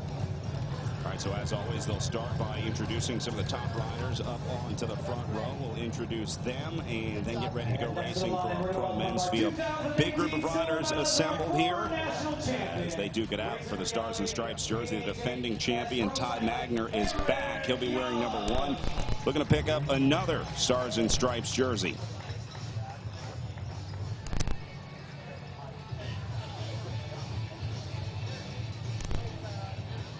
There's Eric Young rolling through for the Elevate-KHS team. Young, a former Criterium national champion, a 2-time Criterium national champion. Actually won up in Grand Rapids several years ago, we'll say. But good to see Eric back on the road. Did a stint with the U.S. track team and now racing with the Elevate-KHS squad. He'll be going back to the track, I imagine, for the Tokyo 2020 run. Sam Bassetti, his teammate for the Elevate-KHS team. This is going to be a dangerous duo, these two. They've had a great year this year in 2019. Agreed. There's number 1, the defending champion. As Ty Magner makes his way up to the front, and then comes Michael Hernandez of the Avolo team. What a squad this is, made up of all U23 riders, development riders, under the direction of Michael Creed. That guy just won the U23 Criterium National Championships, and now he wants to win the Pro Championships. Yeah, I was going to say the exact same thing. So he's just coming off a win. This has got to be good confidence for him coming into this race. This is Eric Brunner up to the front row, the current collegiate national champion. So he gets an automatic selection up to the front row for the 303 project out of Colorado. Next up, our overall Cascade Classic winner, your former national champion from Floyd's Pro Cycling. We'll go to Floyd's Pro Cycling up next with Travis McCabe. This may be one of the biggest names to watch. Another guy on fire this year. Former teammate of mine, had a great start of the year. Always a force. And then McCabe will welcome his former teammate from the Arapahoe Resources team, formerly the Holoesco Citadel team, as Miguel Bryan will get a call up to the front row.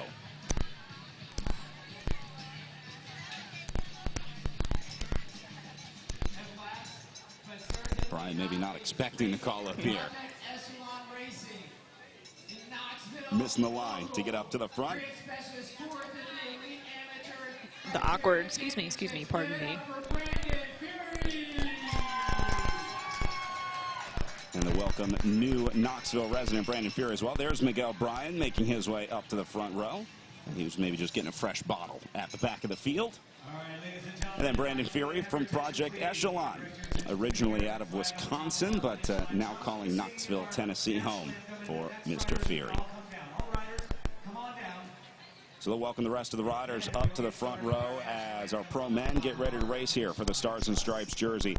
A lot of talent up at the front, but just like the women's race, you really don't know what type of rider this race is going to favor tonight. I know, you just never know what the teams, what their tactics are and going to be All right, doing. let's pause for the national anthem one more time.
What a feeling that must be on the front row, hearing the national anthem, getting ready to race for the Stars and Stripes jersey. It's a special race here in Knoxville, Tennessee. Before our riders roll out, I want to go down to Mark Whiteman, our man in the field, down in the pits. He's been enjoying the women's race down on course and now getting ready for the men's race. Mark, how's your first bike race been? Guys, so much excitement so far. The rain from a little bit earlier is pretty much all dried off. You've seen the crowd start to fill along Gay Street as we get ready for this race. We are just so excited to get it going. I'm coming from a layman's perspective. I told you guys before we started today, I don't know a whole lot about cycling, but I've been learning down on the pits during the women's race, and I'm excited to bring you all the action on the pit as we get going here. So if anything goes on in the race, we'll have Mark in the pit give us an update as to just what's going on out there. Well, if you're just joining us here at the USA Cycling National Championships, as you heard Mark say, you're not alone if you're new to the sport. Lauren Hall, former professional, and, well, me, current commentator, here to bring you through the sport. We'll do our best to keep you apprised of what's going on out there in the race. It can be a confusing sport sometimes, but it is one of the most beautiful sports in the world. Brad, you're a professional by association. You are definitely part of the circus. Well, they're going to get things started early here. Michael Hernandez going to the front about 200 meters into the race and driving the tempo here. Hernandez has just come from Hagerstown, Maryland, where they had the amateur and U23 national championships. Now, because his team is a UCI Continental team, the Evolo Cycling Squad, he's allowed to race in the professional national championships because he has a professional license with the professional team. And because he's under the age of 23, he's also allowed to race at the U23 National Championships, the under 23-year-old nationals. And he just came off of a national championship win himself, and coming here and trying to put a stamp on. He races against most of these guys anyway throughout the year, so this is nothing new to him this weekend. It's good to see this team is thriving and growing young talent like this. This Evolo team has been great this year under the direction of Michael Creed. Has really developed some incredible talent in these young athletes. Yeah, and quite the culture there as well. Just having some fun off the bike as well and not being so serious. It's good to see them pre and post race, their antics around the team bus or team car. You should definitely check it out if you're ever at a bike race. I think they have a lot of fun in life. Yeah, it's a fun team to be on, that's for sure. Keep it light, but when it's time to go to work, they know how to do business. Yep, when it's down to business, you do business. And they're going to work. Yeah, this is what we're talking about. The green and yellow jerseys of Evolo Cycling up on the front. This is a hungry team, too. They definitely have a little chip on their shoulder coming into the Pro National Championships. They're the new kids on the block. They're the kids on the block here. And a lot of teams are looking at them saying, no way, I'm going to let a kid win the national championships. Exactly. This is Gage Hecht. And they're just going to keep throwing watts at the problem tonight. They have so many big engines on this team. Why not? They have a pretty good lineup in this race. Try and do something similar to Supermint. Get something off. See if we can't get the right mix. Get everybody to work together. Field going single file with gaps opening up. 2 minutes and 37 seconds into the race. Go fast, keep it safe. Brandon McNulty is, I think he's just like, you know what, I'm not going to do this work right now. You guys come on through 303. Let's see what you got. McNulty, the rally rider in the orange there, who was riding at the front until he saw how hard this race got, and then he said, I think I'll wait a little bit until I do my work up here. Smart riding from Brandon McNulty. Yeah, get a nice warm-up. You're 3 minutes in. McNulty is a great time trialist, so that's where he's going to shine. He's not a sprinter in a race like this. Same story with Gage Hecht. I don't think Gage would be considered the sprinter of record for Evolo. So those are the guys that will try to make the long-range attacks. That'll try to get into the breakaways while the sprinters try to keep it together. I think that's Max Chance, second position for the Wildlife Generation Pro Cycling team. Another development team in this race.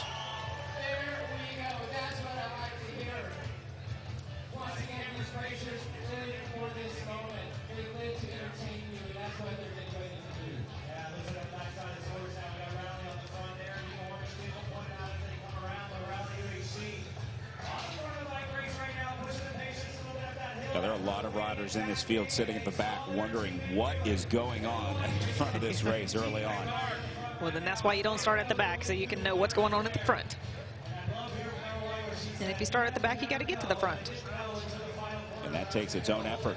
Yeah. Just trying to fight from the back of the field. Yeah, I don't think Avolo wants anybody to try and get to the front and see what's going on. I think they just want to keep it strung out and make this race hard as possible and settle the nerves. Just like the women's race, you got to give it a couple of laps to kind of find the lines, find the fastest line, what makes you feel most comfortable, and settling in. You can kind of see Brandon's talking right there, just, you know, seeing what's going on. And, you know, you will have some conversation amongst teams, what each other is wanting to do, or, you know, some quick banter as well. Big Mac's chance up to the front again for the Wildlife Generation team. I also saw Ty Magner making his way forward, number 1. Ty Magner definitely will be one to watch tonight. He was the former winner from last year. Has had a great year. Is this Evan Huffman giving it a go?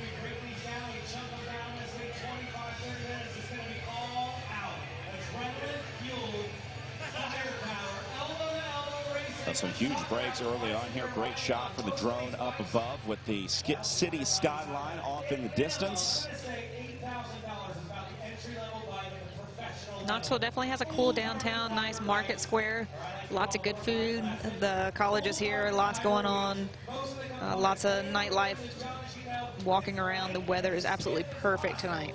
I was going to say I could spend a few days here, but we're going to go spend a few more days here as they announce the national championships will be returning to Knoxville for the next 2 years. That's great. I've always loved coming to Tennessee. We had nationals in Chattanooga the last couple of years, and then now here in Knoxville. Both cities have been absolutely wonderful to be a part of and be in and see the culture and get to meet some of the people that may not be aware of what cycling is.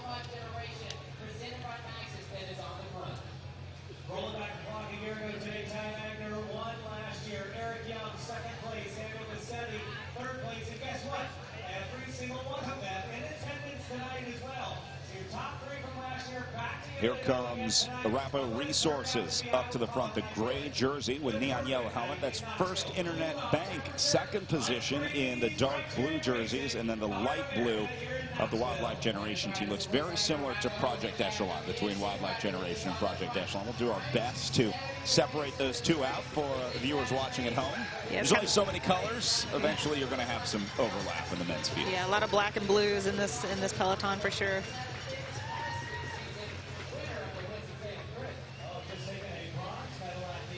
Sometimes you can pick out a rider based on their pedal stroke, their tilt of their head, shoes, all of their different ways to pick out a kit.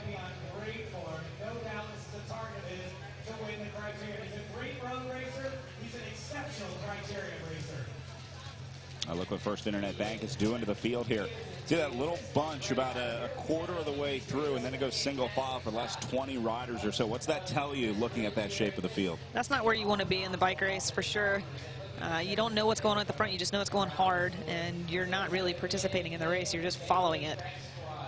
You definitely, that next big bunch that you see is kind of like the washer machine. That's kind of one of the just relaxed zones, and then it's going to the pointy end again at the front where all the work is being done.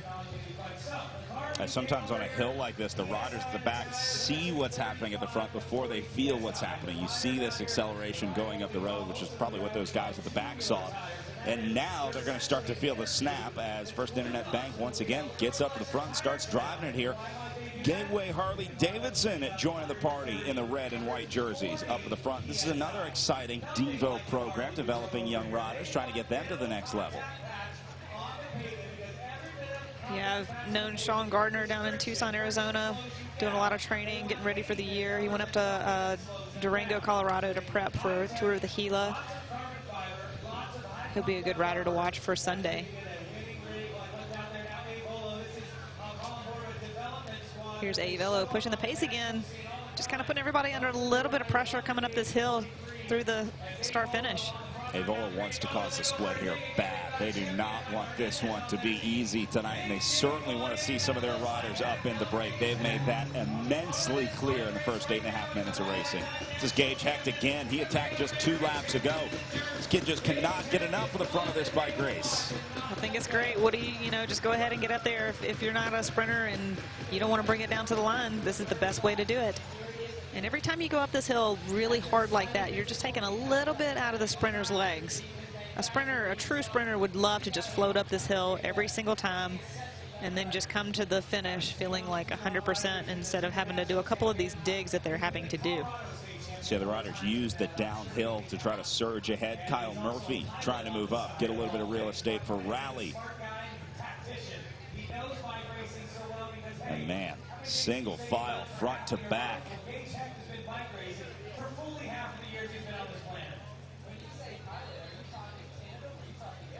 Field struggling a little bit about what to do about Gage Hecht up the road here. They all want to bring him back, but none of them want to be the rider that brings him back. Nobody wants to do the work to go get Gage Hecht. They know it needs to be done. They just want someone else to do it. Yeah, so they'll use this downhill, big wide road and try and use as much momentum as possible because you're going way faster in this group than you are single rider out front. So you kind of use that momentum and you push the pedals a little bit on the downhill and you can make up a huge gap on the one individual rider like they've just done. Hecht swinging across the road. He's trying to get these guys off of his wheel. He doesn't want them behind him. He doesn't want to give a free draft to these riders, so he's trying to get out of the way. Here they go again. This is Robin Carpenter joining him for rally in the orange jersey. Carpenter going to go second wheel up the hill. Robin Carpenter is a really crafty rider as well. I'd put him up there as somebody to watch for tonight. He's got a good sprint. He's a smart rider. I don't know what the bandage is all about, but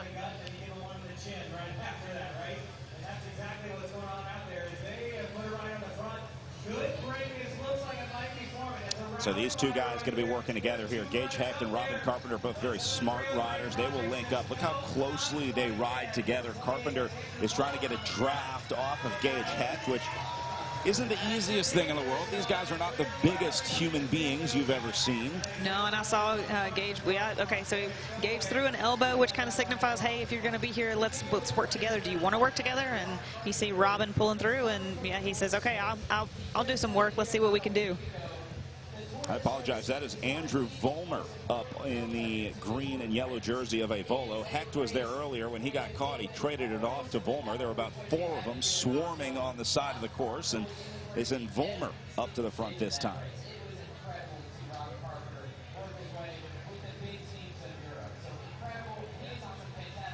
That's TJ Eisenhart poking his head up at the back of the group, trying to get an eye on what's happening up at the front. He sees his teammate up there. I was going to say the same thing. He definitely has a rider style that you can kind of pick out because he kind of pokes his head up like that a lot, often. More riders going the way here. A great early race here to the pro men's race after an exceptional women's race here in downtown Knoxville.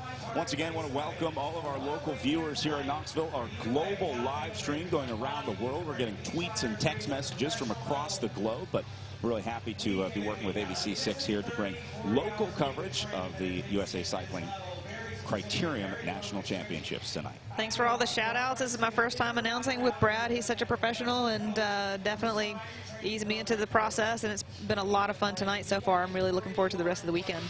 Well, 90% of what I know I learned from watching you race over the last 8 years. Lauren, a longtime professional, spent a large portion of her career with the United Healthcare team, a legendary squad in American cycling over the last 5 years. It's fun to see the women go on to mostly World Tour teams this year.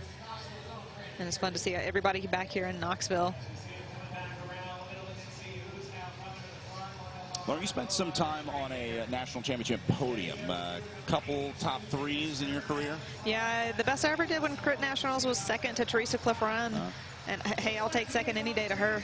I was second in the road race 2 years in a row to Megan Garnier and Jade Wilcoxon, my teammate. And it was the most fun I had in bike racing. And people asked me if I ever regretted, getting second. No way, not in a million years. I was very happy to be on that podium. Very cool. I was lucky enough to win 3 national championships in track racing. And, they don't give away jerseys. And I'm forever grateful for those memories and for those jerseys. Well, plenty of Americans have worn the Stars and Stripes jersey, but only one American has stood on the top step of Gent-Wevelgem, and that's Lauren Hall, standing next to me. One of the most prestigious one-day races in the world. Yeah. As a matter of fact, when we went over there, it was an opener for Flanders. We were there for 2 days prior, straight from the U.S., very jet-lagged, and I didn't even know what this race was called. It was called Gent-Wevelgem, and I kept misunderstanding it, calling it Ghent Bubblegum. So I won the Ghent Bubblegum race. When you accidentally won the Ghent Bubblegum race. Oh, I didn't accidentally win it. I knew I won it outright. I just didn't know the name of it. Don't forget, you can find us on Twitter. I am Brad Soner, and Lauren Hall next to me in the booth. We'll do our best to answer your questions. If there's anything you see out there that maybe you're not sure of, let us know on Twitter, and we'll do our best to get it out there. Cycling sometimes can be a weird sport. We're here to answer your questions.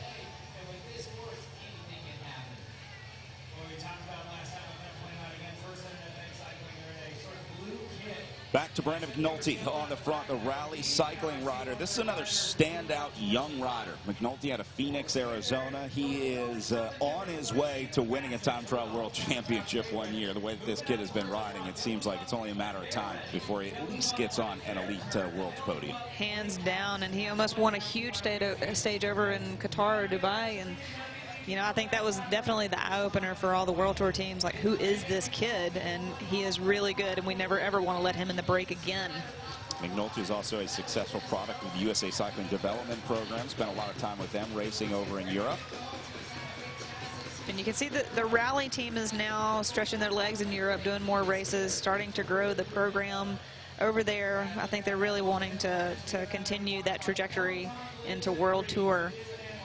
So it'll be interesting to see if he stays on the team or, signs with a bigger World Tour team or what happens. It's been a great time following his career thus far. And we're talking about World Tour teams. We're talking about the highest level of the sport. There's 3 different licenses that teams can take out. I always compare it to baseball. You have the MLB, AAA, and AA. In cycling, we have the World Tour and then Pro Continental and Continental. So Pro Continental would be like your AAA baseball team, and then a Continental team would be your AA baseball team. If your team has one of those 3 licenses, you're eligible to race in the national championships here, as long as, well, you're an American and have an American racing license. Yeah. There was a while where we let international riders into the national championships. That got kind of weird because they would win the race and then it would be the top American placing. So they went back to an all-American field several years ago. Yeah, I think cycling is hard enough to understand and follow, so let's just keep it as simple as possible. There's Travis on the front, just maybe stretching his legs a little bit, see what's happening. Just a little test attack from Travis McCabe. That draws out first Internet Bank's Chris Uberti up on the front.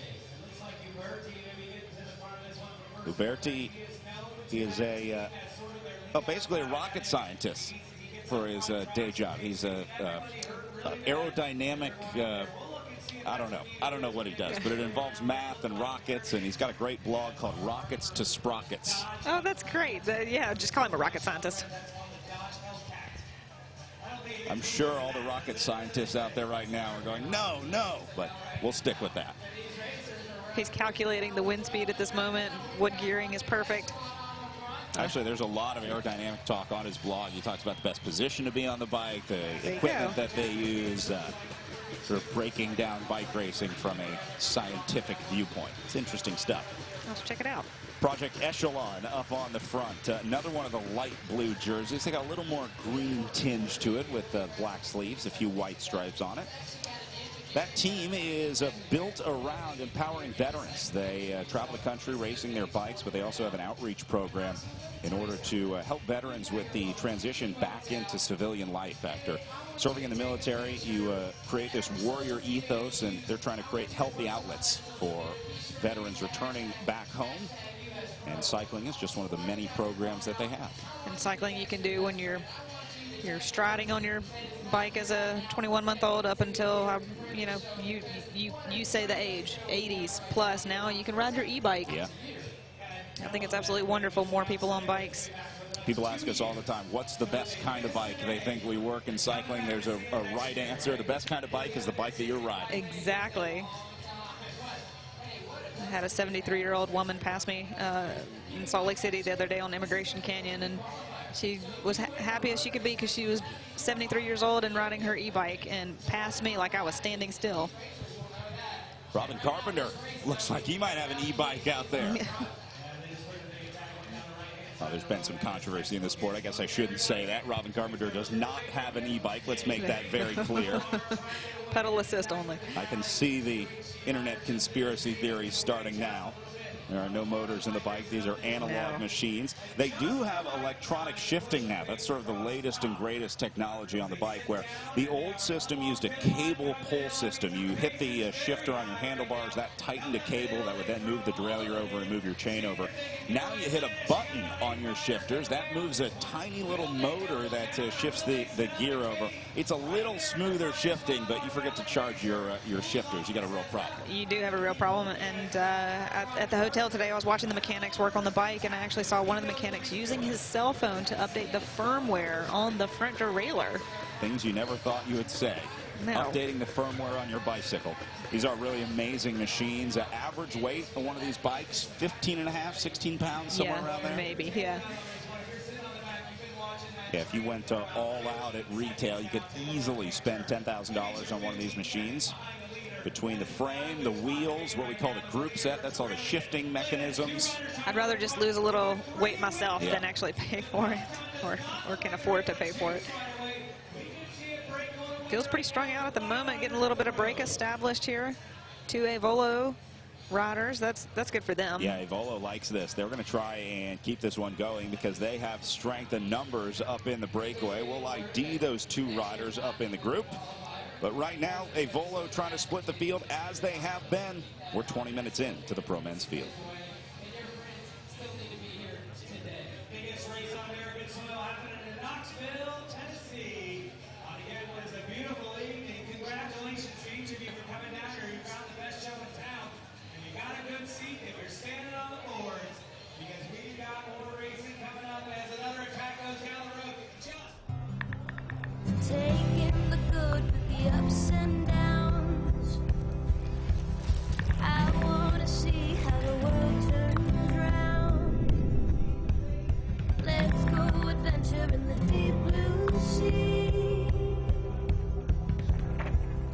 Home is with you wherever that may be.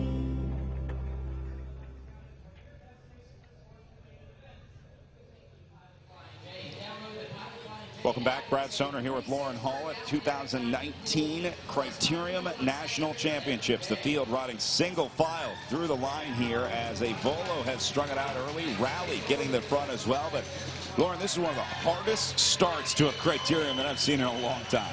Yeah, it's really interesting. You know, Tour of America's Dairyland is going on. There's been Speed Week, and I have heard a lot of mentions of more crashes this year than not in previous years.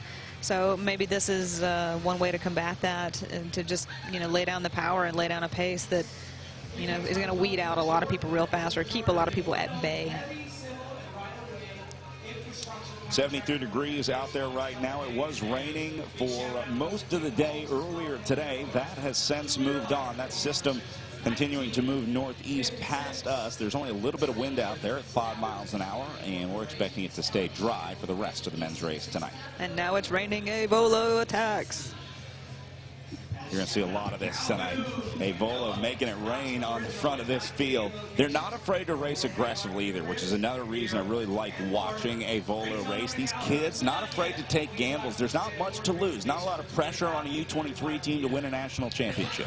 No, not at all. And why not? You've already got one national championship. Let's go for another. All right, sounds like we got some riders in the pit. They are about to make their way back in. So I want to go back down to Mark on course as he's got our riders getting a free lap. They're going to go back into the race here. This is First Internet Bank. Any other racing, when they come to pit road, there's such a mad scramble to get the wheels on, get everything fixed, get back out as quickly as possible. You don't see any of that here. The guys at SRAM, cool, calm, collected, because you have that free lap to get your bike situated, to make sure everything's properly fixed and fitted, and to get back out on there. You don't lose any time, as you mentioned. You don't lose a lap, and they have the time to get everything right and fixed before you get back out on the track, because what comes first and foremost is, of course, the safety. So this this is your atypical sort of pit, right? It's just cool, it's calm, it's collected.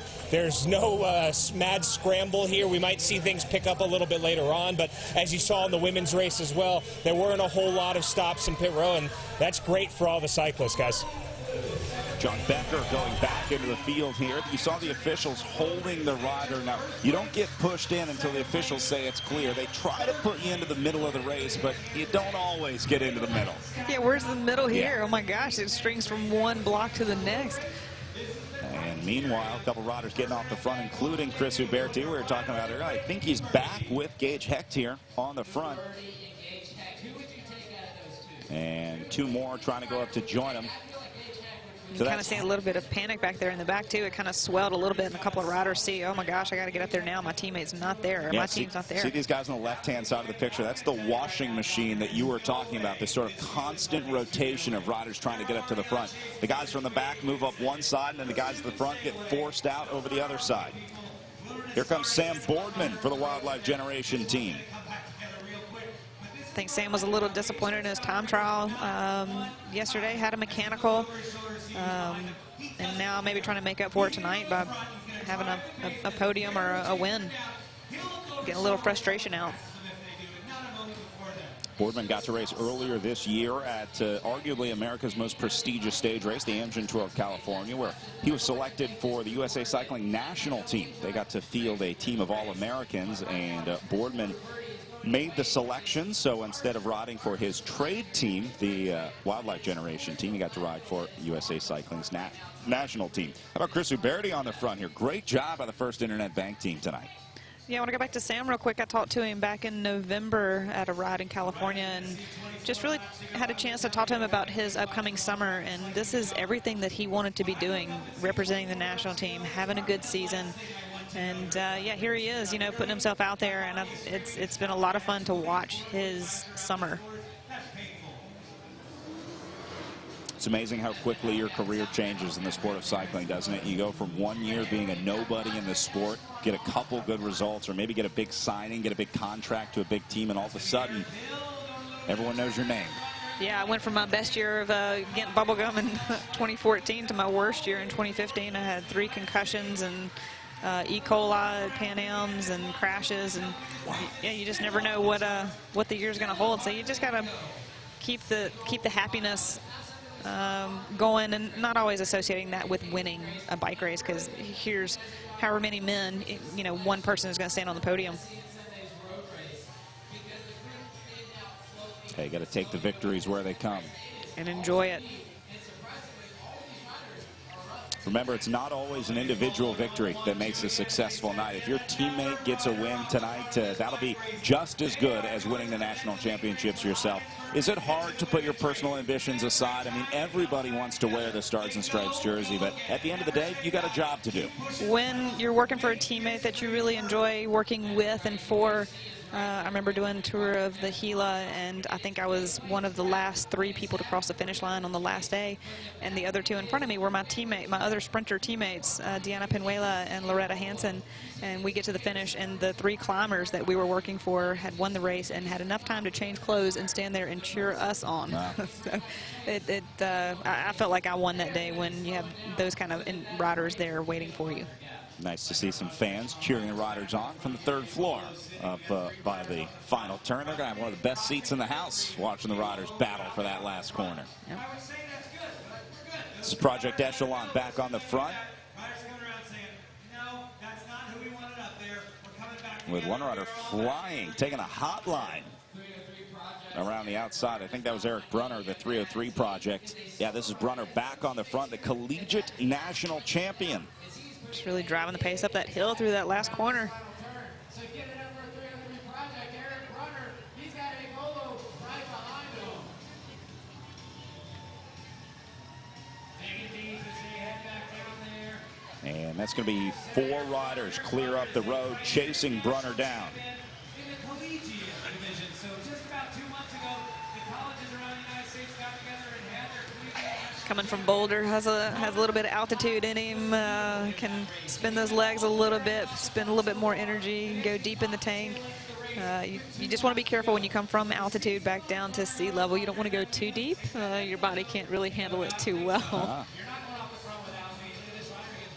I think we hear a lot about altitude training and think the riders coming from altitude are going to have a built-in advantage coming down to sea level, but not the case. You do for just a bit, but then you just got to monitor your efforts.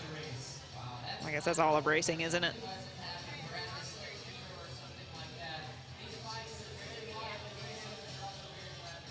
Oh, Brunner looking great on the front, but he's going to need some help tonight. He cannot do this one alone. So they'll be waiting for more riders to come up to join him. Is there an ideal number for riders in a breakaway tonight? I would say it depends on who's all in the peloton. You don't want you want somebody from each team that has the most numbers in the peloton. That will discourage others from chasing, and you see Rally's not there, so they're going to basically bring that back. They have numbers in the peloton. I would say 5 to 6 tops. Anything more than that, you're going to get 1s and 2s, or you're going to get 2 of the same team coming up, and that's just not going to work majority of the time.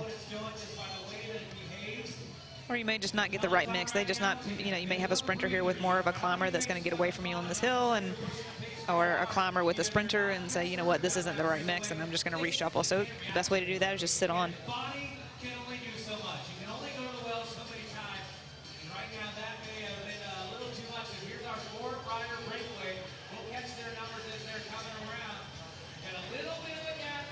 Having a good time in downtown Knoxville. Love to see people enjoying the sport of cycling in their hometown, their own backyard. Lots of American flags, hats, shirts. I've seen a guy with the mask on around here and tights. You just never know what you're going to see.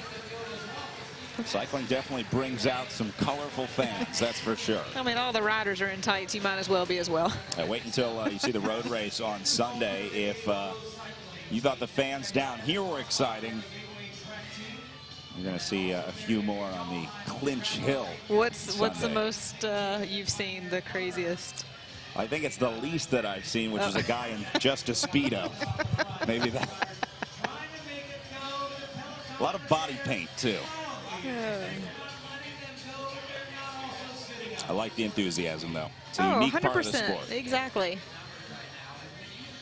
We do ask if you're going to be with us on Sunday watching the race, you want to dress up and cheer the riders on, just make sure you give them plenty of space out there.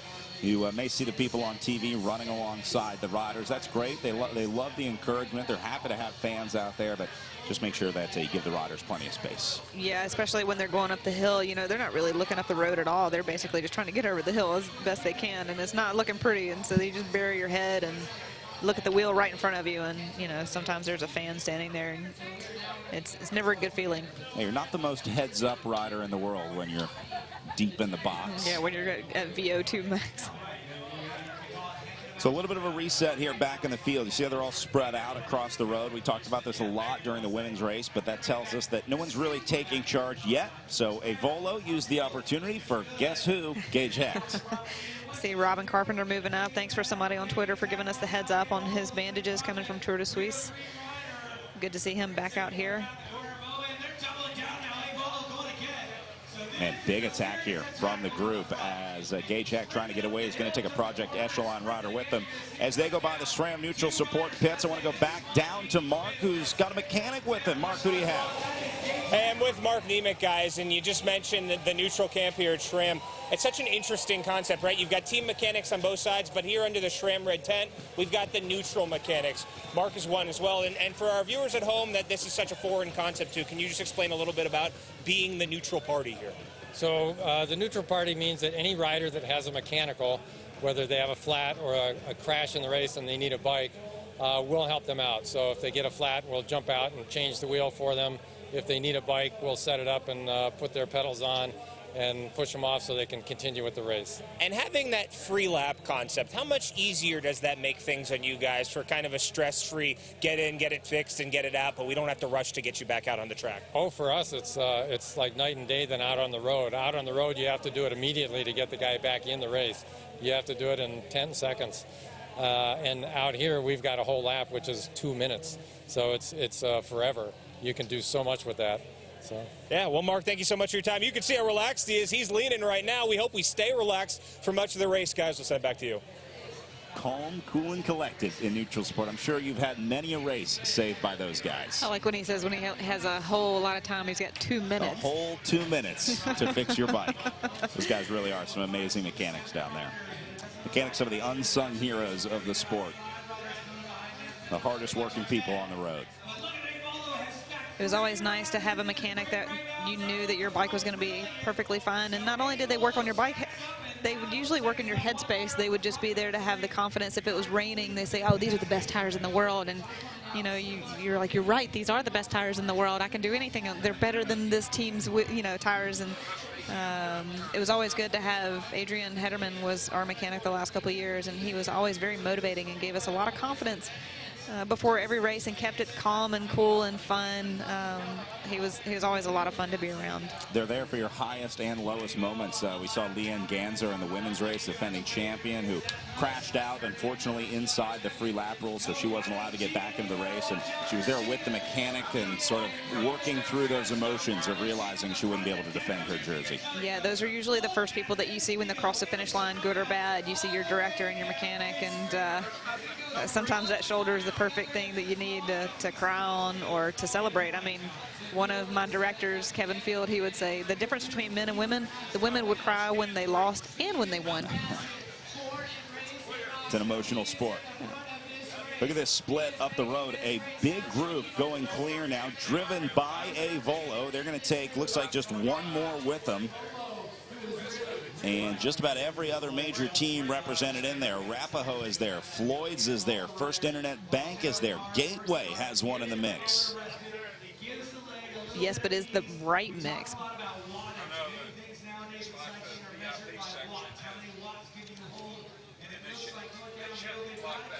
And all of that being led by, I think, Riley Sheehan up on the front. Yeah, I saw Travis just pull off a little bit. He had probably closed a little bit of the gap and said, you know what, let's see what you guys are going to do. Just want to point something out. You just saw a rider toss a bottle off to the side. When they're done with the water bottle, they get rid of it. They don't want to carry around the extra weight or, I guess, aerodynamics, although I think there is some science that says you're more aero with an empty bottle in there. But when the riders finish the bottle, they'll get rid of it, toss it off to the side for a fan or team member to collect. Oh, yeah. Usually there's a fan or some kids that would love a water bottle. One of the cool souvenirs of the sport. It's kind of like catching a foul ball at a baseball game. Yeah, exactly.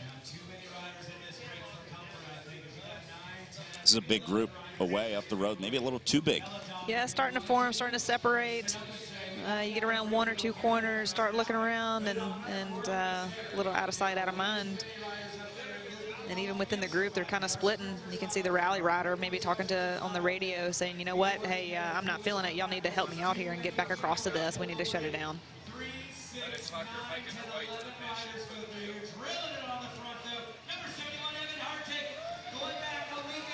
TJ Eisenhart driving the pace a bit. Evan Hardig leading the way for Project Echelon. Field is at a crucial decision time right now. Do you go with this group or not? Do you try to go across the bridge and join the party, or do you wait up and count on these guys coming back? This could be a make or break decision for the riders in the field right now. They must be moving pretty good pace as there's all kinds of gaps in the field through the start-finish line.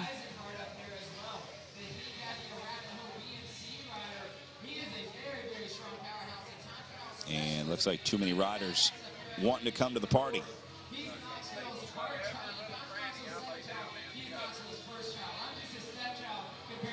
One more a Volo rider trying to come across the gap. This is Wildlife Generation on the attack.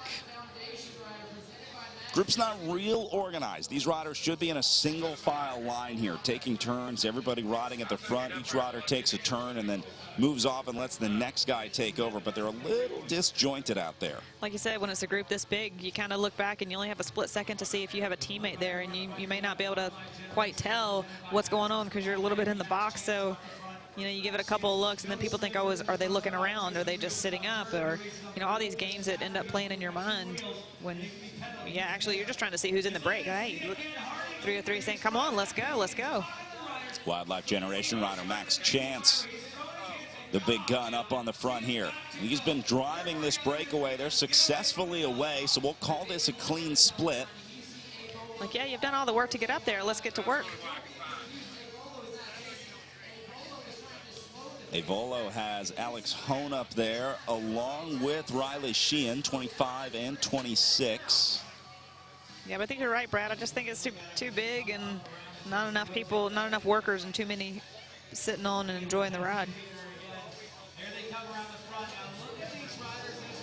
Yeah, if I'm a solo rider in here with a couple Avolo riders, I don't know that I'm really going to do a whole lot of work in the group, as they're going to be much better equipped. Yeah, what's your motivation? Let them do it. Project Echelon more than happy to do some work here.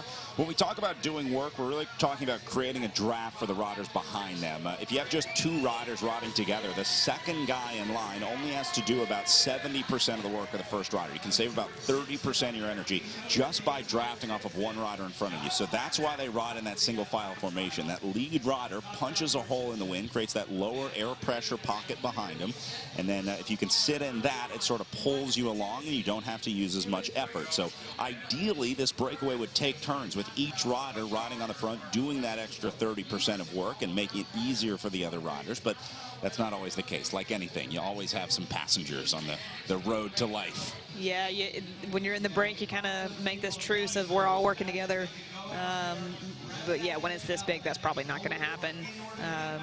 You see, I think that's Colin Joyce or Raleigh on the back. You know, they're not. Yeah, you see the guys drinking water here. The ideal scenario is that the first rider, after he's done, would go to the very back of the group, and everyone takes a turn cycling through. But that's not happening at all here. No. Stephen Bassett, first Internet Bank rider in the dark blue jersey. Bassett has had a good year this year. And there's TJ Eisenhart with his trademark turquoise necklace hanging around his neck. Just saw that elbow flick from Max Chance. He flicked his right elbow out to the side. It was very quick, easy to miss, but that's sort of the international sign in bike racing, telling the rider behind you that it's their time to get to the front, saying, all right, I've done my work, now it's your turn. So Max Chance is still trying to drive this. He's still trying to create a deal here. He's trying to strike a deal with the riders in this break, and this is what he wanted to do, split the group even further here. Yeah, and then you see Brandon McNulty is going to have to do the grunt of the work to bring it all back again for Raleigh.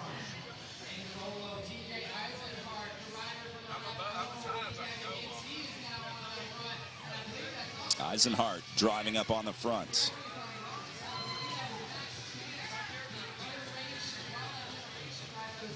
Max Chance has been great tonight. Seen a whole lot of him in the first 41 minutes of this race. Yeah, do you think he's doing some early work for somebody?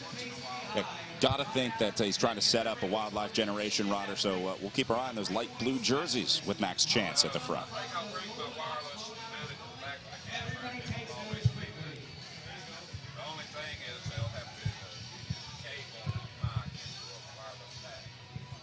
See the coasting off to the side here. That's not good in a breakaway. I want to see these guys maintaining a high speed. This is McNulty getting up to the front in the orange jersey, but there are way too many guys in this split. Yeah, at this point, is it the breakaway or is it the peloton? Yeah. The peloton is what we call the largest group on the road, the French term for the group.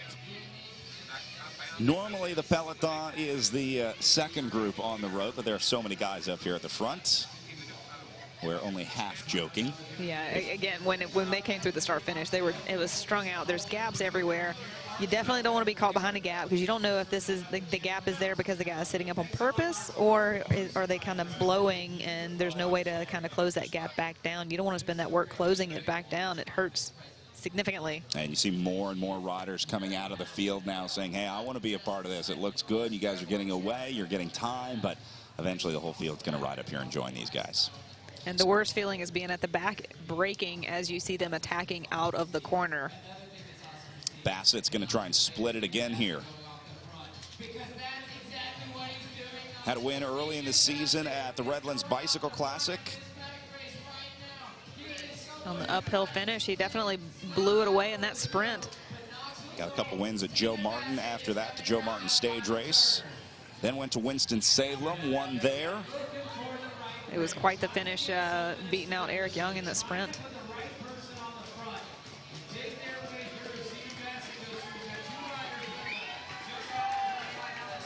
And now Bassett trying to win a Stars and Stripes jersey. This would be huge for a rider like Stephen Bassett because he is not a AAA rider. They're riding for a domestic elite squad or continental. So for him to go up against World Tour riders or pro continental riders in this race, getting a win at this national championships would be huge for Stephen Bassett. And I'm pretty sure he's coming off an injury from last year, if I'm not mistaken.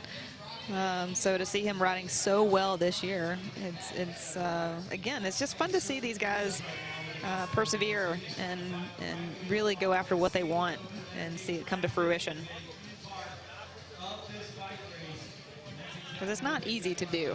Yeah. You can say a lot of things, but to actually execute is another thing. Bike racing looks so easy with a headset on looking at a TV screen from where we're sitting, but you know, once you get out there, it's a whole different game. We've had a lot of people ask, now that I'm retired, you know, could I jump back in there and participate and actually race? And there's no way. There's no way. Once you lose that top end, you're not going back. Just got to look at the giant basketball on the backside of the course. That is the Women's Basketball Hall of Fame. In case you're wondering, that is the largest basketball in the world on top of the Women's Hall of Fame. We're in the home of Pat Summit, the winningest coach, yeah. NCAA coach, men or women. If you ever watched her coach, she was a pretty intimidating individual. There we go, riders racing past. She's had lots of WNBA stars coming out of that program.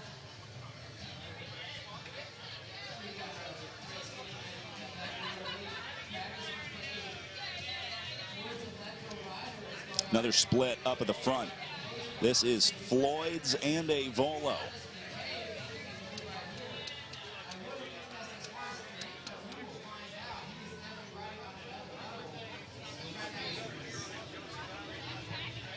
I think things are calming down a little bit here. 45 minutes in, that big group came back. The field's going to use this opportunity for a little lull in the action here.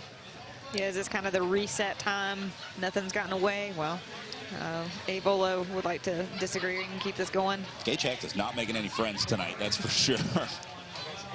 See Sam Boardman back out there.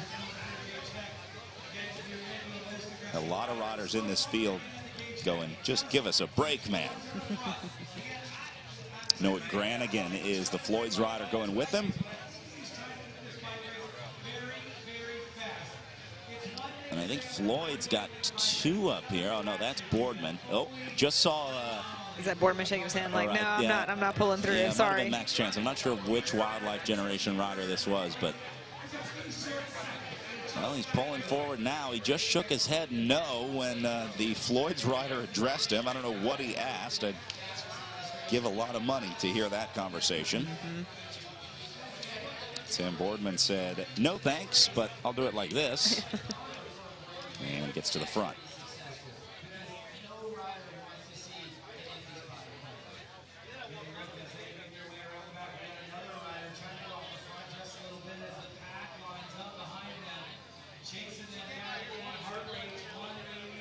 The Boardman and Hecht's going to try to go again. Seems like we've been saying the same names over and over tonight at the front. Yeah, and here comes Robin again.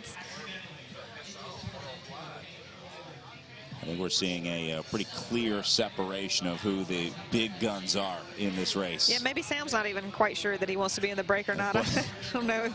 Is he going to work or is he not? And you know, maybe it's that time in the race where you're still trying to sort out your legs and see how your true feelings are. Boardman under the direction of Danny Van Hout and Matty Rice coming out of that Jelly Belly program. They shifted their focus to a development team this year and signed a wealth of strong young riders, including Sam Boardman. So nice to see that program continue.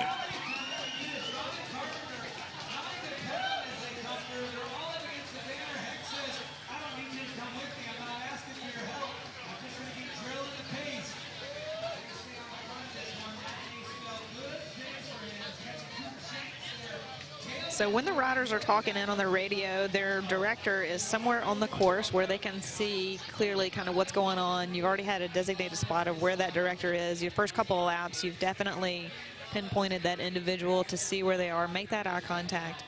And then the conversation can start over the radio of You know, maybe plan A was to attack, and maybe some of these riders tried that and it's not working.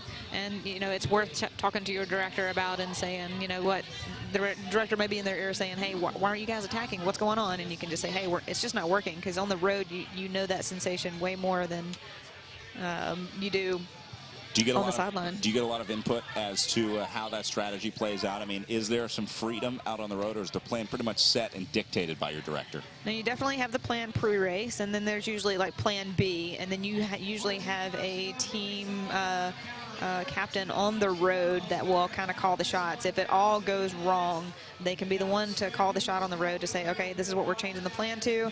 I'll be accountable after the race to the director if it doesn't work out. Answer the question, and sometimes you do have to answer that question. If you go against the plan or break the rules, there's going to be some questions afterwards from your director. Yeah, 100%. I mean, most of these guys are on yearly contracts, so you always want to keep the peace. And you always want to have a job next year. Exactly.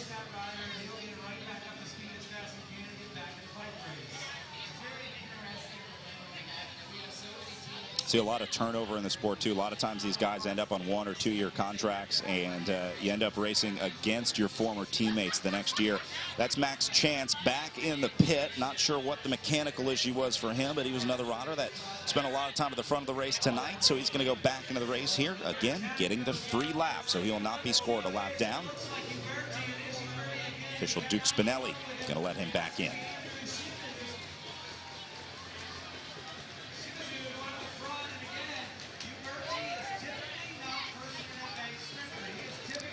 So they do give the riders a little push on the way in. This is cool. Team Mike's Bikes up at the front. So this is a domestic elite team. There are a few rules in the USA Cycling rulebook that allows the top domestic elite teams to get into the Pro National Championship. So Andrew Shimizu and his Team Mike's Bikes, presented by Equator Coffee's team, getting into the mix here. There's only a few domestic elite teams in this race, but if you're one of the top domestic elite teams, one of the top amateur teams, you get an automatic invite to race against the pros. Yeah, and you definitely want to take that opportunity every chance you can to race against the pros. It's like playing a professional baseball team as the AAA. You definitely want to have that experience and see, you know, what happens, how you can shake out. So back past the Women's Basketball Hall of Fame. Nice shot from the drone here. You can see how long this field is. That's at least a 10-second field from front to back. And there's the drone getting our images, which, by the way, all the credit in the world to our TV production crew for getting that drone up in the air. It is not easy to fly a drone around downtown Knoxville to do it right, but they got all the right clearances, and glad to have that aerial view here. This is the defending champion in the orange jersey up at the front. That's Ty Magner, #1, out of Georgia, riding for the Rally United Healthcare team. And First Internet Bank likes what they see because they're looking at last year's winner.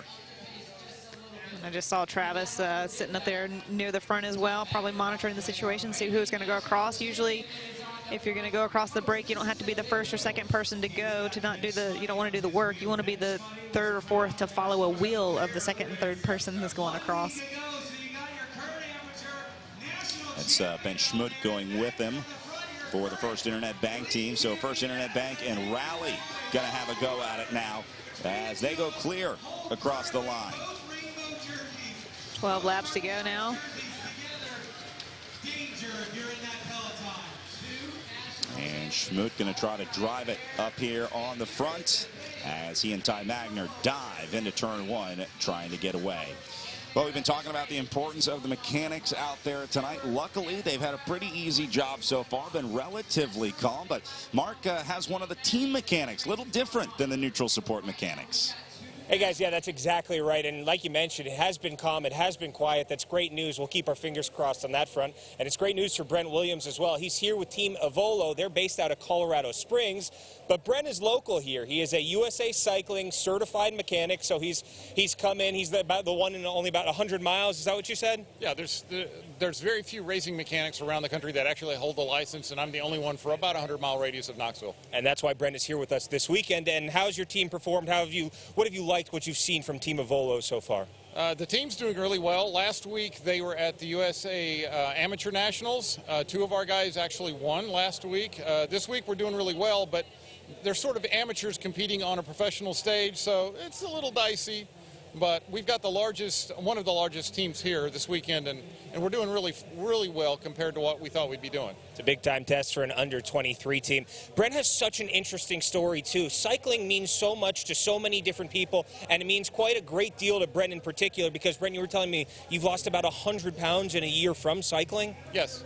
Yeah, a number of years ago, I weighed over 300 pounds and just needed to get healthy.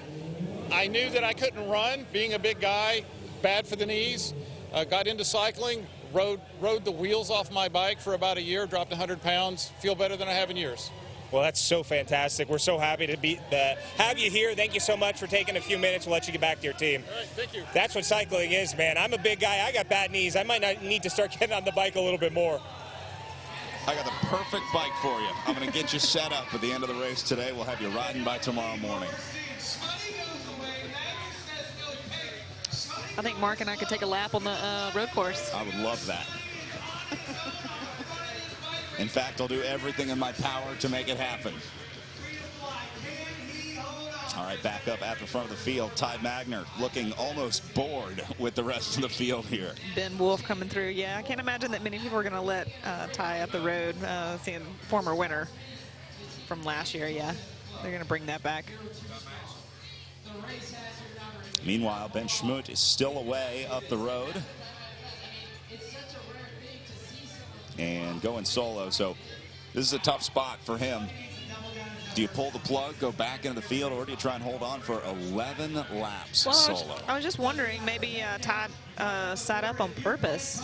Maybe he didn't want to be out there stretching his legs that much. He'd much rather have it all together to the finish. I'm not quite sure. Yeah, once you're out there and he's kind of committed with that distance, you might as well ride on. Yeah, there's going to be an all-or-nothing move for him. This is going to end one of two ways, either with the Stars and Stripes jersey or good chance he ends up out the back. But that's the gamble that these guys are taking. Remember, this team is really punching above their weight at the Pro National Championships here. So for them to be riding off the front of this race at 11 laps to go, I love the aggression. I love the guts of this ride. Yeah, what do you got to lose? Yeah. Just give it a go. And this may be great for him because the other teams are going to look at him and say, who's this guy? You know, he's some nobody. Let him go. He'll come back. We don't need to worry about this guy. Exactly. Nobody thought Leanne Genzer was going to win last year. They didn't know who she was. Gap is about 8 seconds here.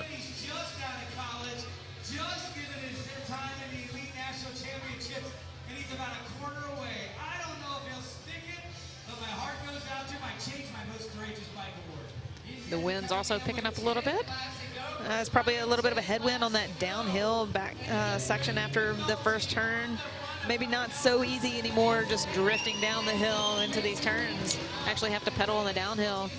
That's not going to be great for him out front. It'll be a little bit of a crosswind on the finish line. You see him resting his forearms on the top of the handlebars there. He's trying to get as aerodynamic as possible. He's trying to minimize his frontal profile.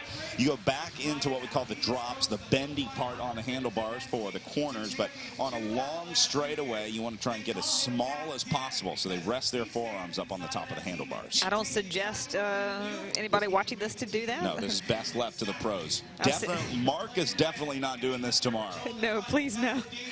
I've seen sweaty forearms slip off off the bars, and then it's just your chest. And if you're not hanging on to anything, you got to be a real pro to hang on. Look at all the orange jerseys up at the front of the field. 5 rally riders getting up to the front. So they're saying, all right, 10 laps to go. We need to start taking this seriously. This kid is a threat. So Rally putting all hands on deck up at the front. Look at all the orange jerseys amassing up here. Rally is putting on a master class in teamwork here. And now here's what they'll do. They'll get to the front and just start throttling and monitoring that effort. They may not bring him back right now. They may wait till 5 to go and then try and really ramp up their lead out sprint.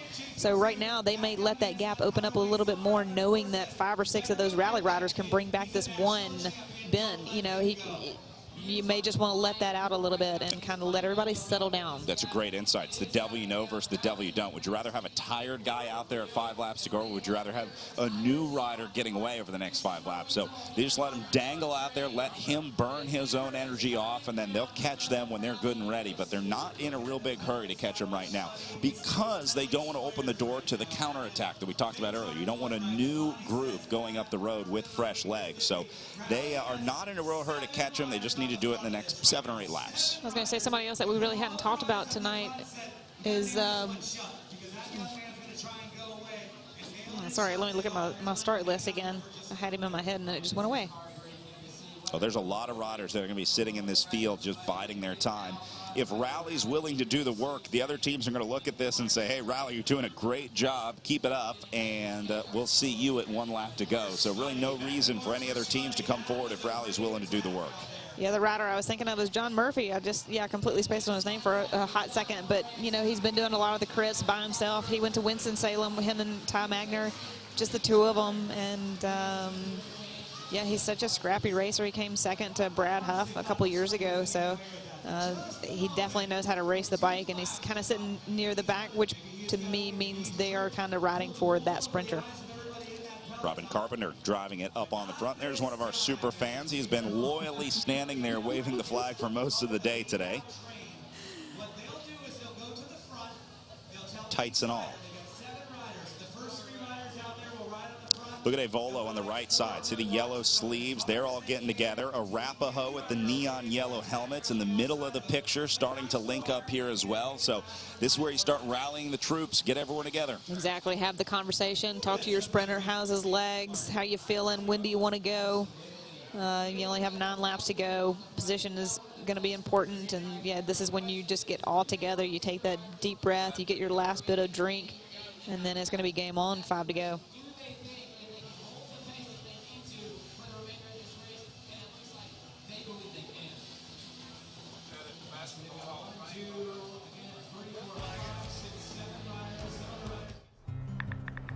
Taking the good with the ups and downs.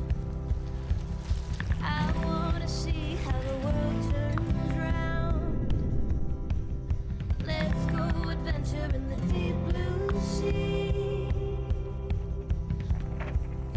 Home is with you wherever that may be.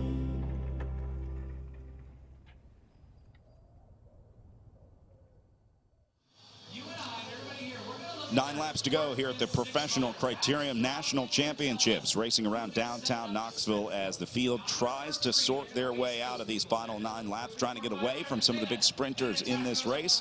Remember, if you're not a good sprinter, you win the national championships by going into a breakaway, separating yourself from the field early. We have seen many try, but so far, none have been successful. Yeah, and we have another attack going now, and Rally's just going to, again, sit at the front and monitor. Don't forget, you can find us on Twitter. I am Brad Soner, here with former professional Lauren Hall. If you have any questions about what you're seeing, let us know on Twitter. We'll do our best to answer those.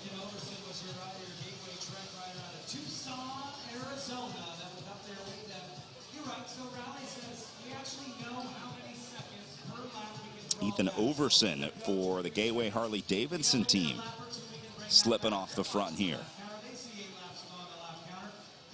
Overson there in the red and white kit. And I think he's back with Uberti off the front now. Getting the international sign of pull through, please. Yep. I'd like some help. Yep, looking back over the shoulder. Yeah, I think this wind that's picked up is going to be a bit of a factor. It's going to be a little bit harder to stay out there in a break now. And it's Jarrett Oldham, actually. That might have been Uberti. I'll check the number next time through. And going into the super tuck up on the front. This is another one. Best left to the professionals. As Uberti demonstrating some daring bike handling out there. Now, the thought here is that you get a little more aerodynamic. By getting onto the top tube, you can get a little bit lower and minimize your profile a little bit more.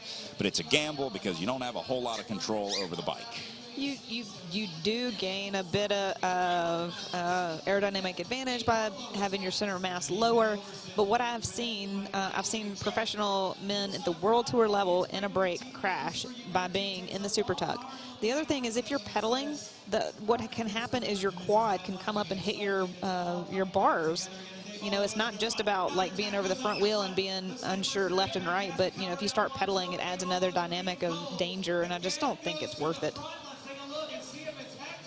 I say let it happen as long as you're getting paid to race your bike. If you're getting a paycheck, you can do whatever you want out there. You can crash yourself because you just... You want to take that gamble for your paycheck? Be my guest. It obviously didn't pay off. Well, maybe he just loaded his legs by being down there in the squat position because he just got dropped. Gage Hecht drops a lot of people when he rides on the front. Yeah. It's easy to get dropped behind this guy, the 22-year-old out of Parker, Colorado. Man, if he would have saved some of this energy for the last 3 laps, he probably could have just gone solo. Yeah, with all the attacks we've seen from Gage Hecht early on. But remember, this team also has Michael Hernandez in the race. A great sprinter coming off of a U23 national championship last week. So even if this doesn't work out for Gage Hecht, they've still got another card to play. It's fun to watch, that's for sure. And I think he's making the race super dynamic. It's a perfect roster for a Volo, too. You've got the guys that can go in the breakaway, and then you've got the sprinters as backup if the breakaway doesn't work. So no matter how this goes, they're going to have a horse in the race. That's what you do when you put together a roster starting late in the year, you know, November. You're signing riders and you're looking for the climber, the sprinter, the domestique to help those individuals, the all-arounder that can get over some of these climbs and be there for a sprint finish. You want to have a roster just like you do in football. You have to have your lineman, your quarterback, your wide receiver. Races like this can make or break a career. I can't tell you how many riders have had their big breakthrough after a ride at Nationals. The big teams take notice. They see you winning. They see you riding well, and they say, hey, what are you doing next year? Do you have a contract for 2020? That's how you move up. That's how you get on the bigger teams. And that's exactly what happened with Megan Garnier in 2012. Yeah. She went from TIPCO to Rabobank, which has now become Boels-Dolman's team. And she had a great career. We've had a few of our men's road national champions that have gone to the World Tour the year after winning the Stars and Stripes jersey. Larry Warbass had a really great year a year or two after he won his national championship here in Knoxville. Ben King went World Tour. Greg Daniel went World Tour. And you see right now Rally's just doing the brunt of the work, all the work at the front, just again monitoring those distances of those riders off the front, letting them go 1s and 2s, and just you got Brandon McNulty, the ultimate time trialist, just up there doing work. That is the worst guy to have chasing you down, because this is what Brandon McNulty does best. He is a time trial specialist. He rides solo, he rides alone, he does long sustained efforts. So pretty much the worst guy that a Volo can have chasing Gage Hecht down. Yeah. And you got John Murphy just sitting at the very back. So I can't wait for the finish of this race. Again, I love the ride here by Gage Hecht. 99 times out of 100, this one's coming back. This one's not going to work. But it's that 1 in 100 chance that a breakaway works that keeps you going off the front. I know you've been there. You know that feeling where you're riding solo off the front. You're thinking, what am I doing? But every once in a while, it pays off. Yeah, you just never know. And if you don't take the chance, you'll definitely never know.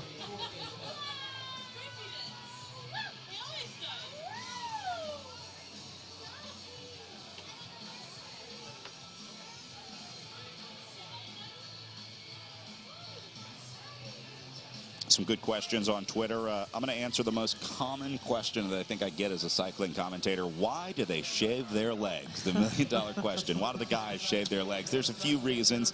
I'll answer a couple, and then you throw in a couple reasons for the leg shaving. Aerodynamics, first off, is not one of them. You save a little bit, you gain a few grams by shaving your legs, but that's not really about it. The biggest thing maybe is the massage, right? After the ride or race each day, you're getting a massage from a soigneur or a masseuse. It's a lot easier to get a massage and a lot more comfortable for everybody involved if you don't have the leg hair to deal with. Yeah, I agree. Hey, there's also a part of it that's vanity. I'm not going to lie. Yep. I mean, you do all this work and your legs look so great. Why not shave them? They are cut if you're a pro cyclist. But in all seriousness, I would say also for road rash. You know, if you crash and you're on that asphalt, you're basically racing. If you're racing in Lycra, there's nothing there, so it's just going to be your skin that takes the brunt of it. And you usually cover yourself in some sort of Tegaderm, and cleaning that out and just having hair just adds a whole nother dynamic, I can imagine. Anyone with hairy legs who's ever ridden in the rain knows how hard it is to clean your legs off after a ride, too. Yes. And you do this for a living, and you're riding 5 hours every day. You eventually get tired of picking all those little rocks and dirt out of your leg hair. So they say, all right, it's a lot easier.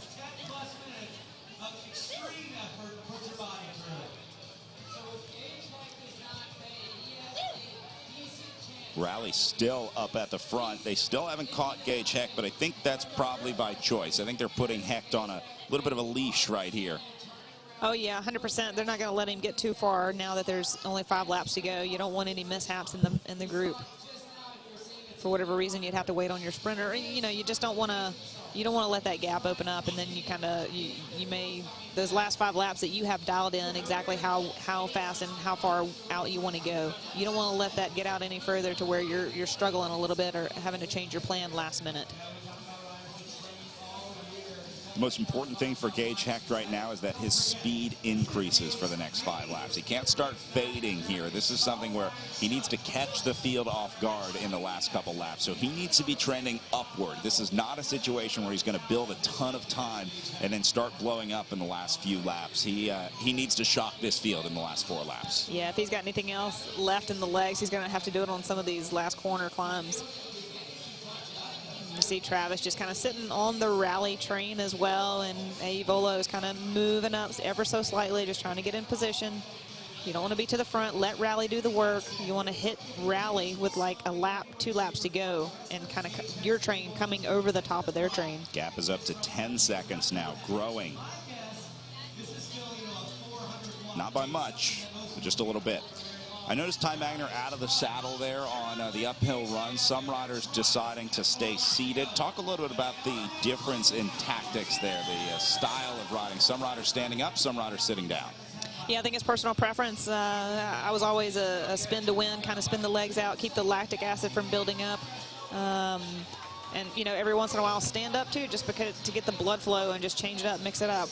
Just whatever you're feeling comfortable with at the time. Some stand, some sit.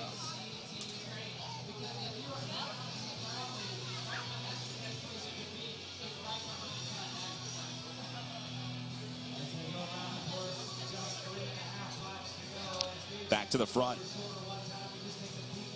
A 10-second gap for the solo Gage Hecht, who has now been away for about 10 laps here off the front. He certainly put in his effort. And remember, he's not the last rally or not the last Volo rider that can win the race here.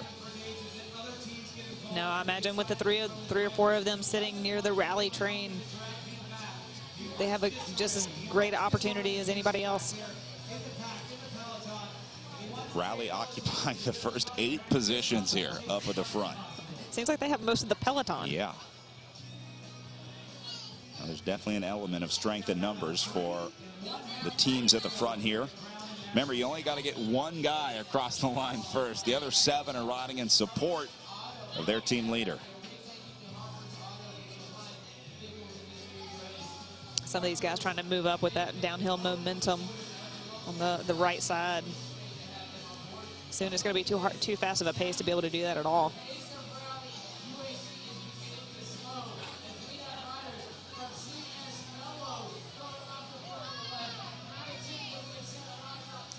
Gap shrinking a little bit here, down to 6 seconds now.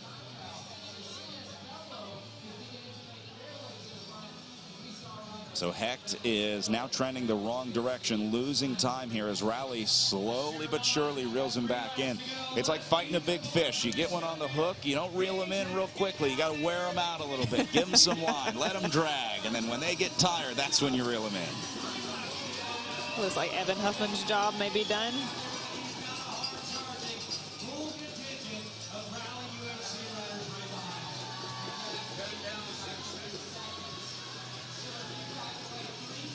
Crowd starting to get loud here in downtown Knoxville. Yeah, it's great to see everybody out. I mean, all of a sudden it's gotten really full. I've been looking at the monitor the entire time, and you look up, and then all the way down the barriers, there's people. It's great to see. Thanks for coming out.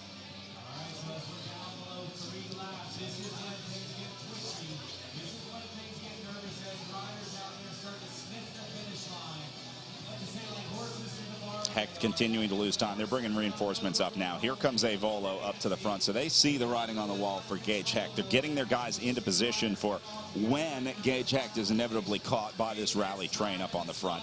And even Gage Hecht knows it. He's going to pull the plug here. A great ride for Gage Hecht tonight. Gave it a gamble, but not going to pay off here It was in really Knoxville. great. And what I wonder is, does somebody try and attack again now, or do we just sit in and wait for that sprint finish and Well, try and... yeah, just like the women's race, this is where Rally goes to the front and now tries to drive the pace, make it so hard that nobody can come over the top of them. They want to control this race for the next 3 laps. They do not want to see anyone else off the front here. Yeah, you see Ty Magner back there probably on the radio talking to his teammates. At this point, you can start yelling at your teammates, kind of feeling the flow of the peloton behind you, who's coming up, what the speed is, what it feels like.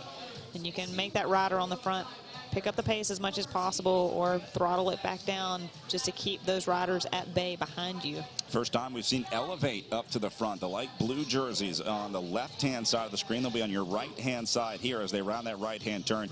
They got to be racing for Eric Young here, as he has had a tremendous season this year. They got a couple strong riders on that squad. Sam Bassetti would probably be the other guy that would go for it tonight, but I think they're racing for Eric Young here. And now they're starting to make an appearance on the front. Yeah, 100%. And Eric, once racing for Rally, definitely will know their plan, I would think, for the most part, and who they're going to be sprinting for. Oh, man, this is a work of art from Elevate coming to the front here. They waited until just the right time to make the effort. So now Elevate and Rally are going to fight for control of this race up at the front. Rally in the orange, Elevate in the blue off the left-hand side. Floyd's also going to get into the mix in the lighter blue jersey, the right-hand side of the picture.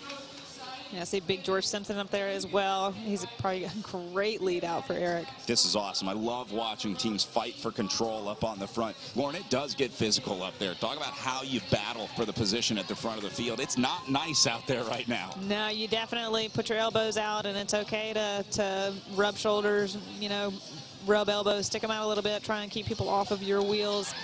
You don't take your hands off the bars, but you definitely want to hold your spot too. All your teammates are doing all this work. You're not going to just let somebody have that wheel. Brandon McNulty still driving up on the front. This man has done a tremendous amount of work for the team tonight. Now remember, he's not in it to win it. He is here to support one of his Rally United Healthcare teammates. They're just using him to keep the pace high. Robin Carpenter, second wheel. But here comes Elevate. Robin just dumping off his bottle. every ounce counts. Those folks going to have the best view in the house right along the start-finish stretch here. That's not a bad view at all. Here goes a Volo. I think this is Alex Hone up the left side of the peloton. Hone on the attack now.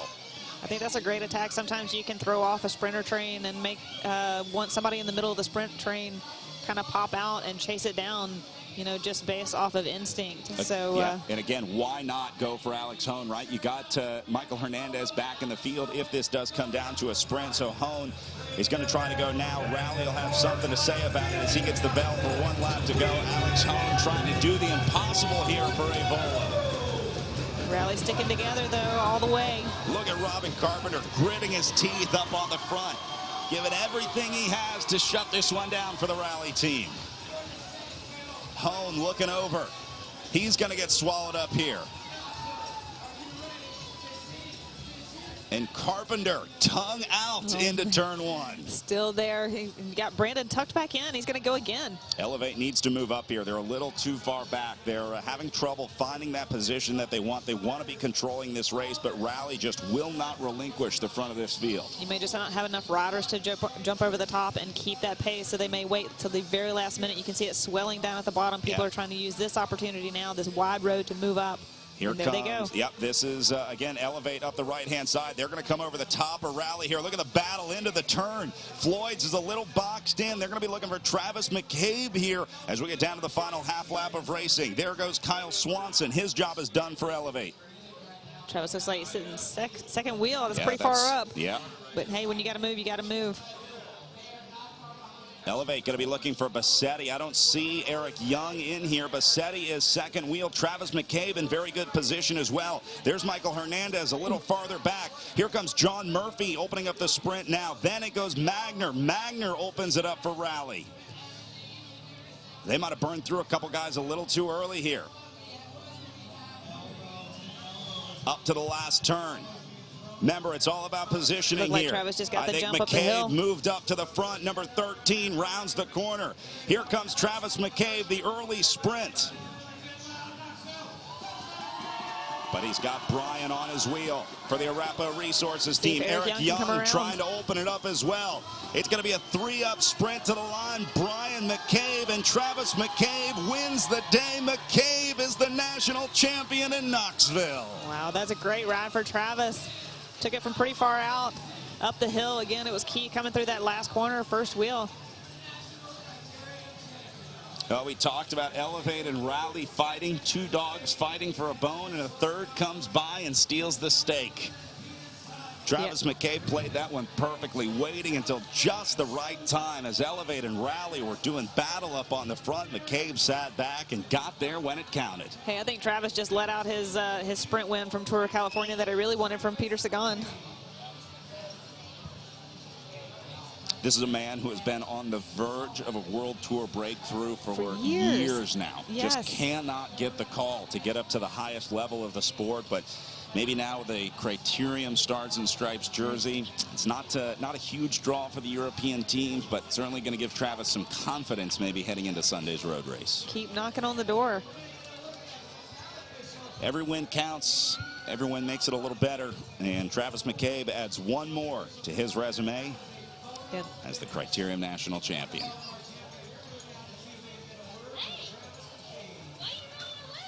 It's got to be tough for Rally. It's got to hurt for them. Yeah, they did a lot of work the last 10, 13 laps. I don't even know if they got up into the top 3. Miguel Bryan was up there sprinting. Eric Young in the mix as well. We'll get to top 10 results here very soon and figure out how we sort things out on the podium for our top 3.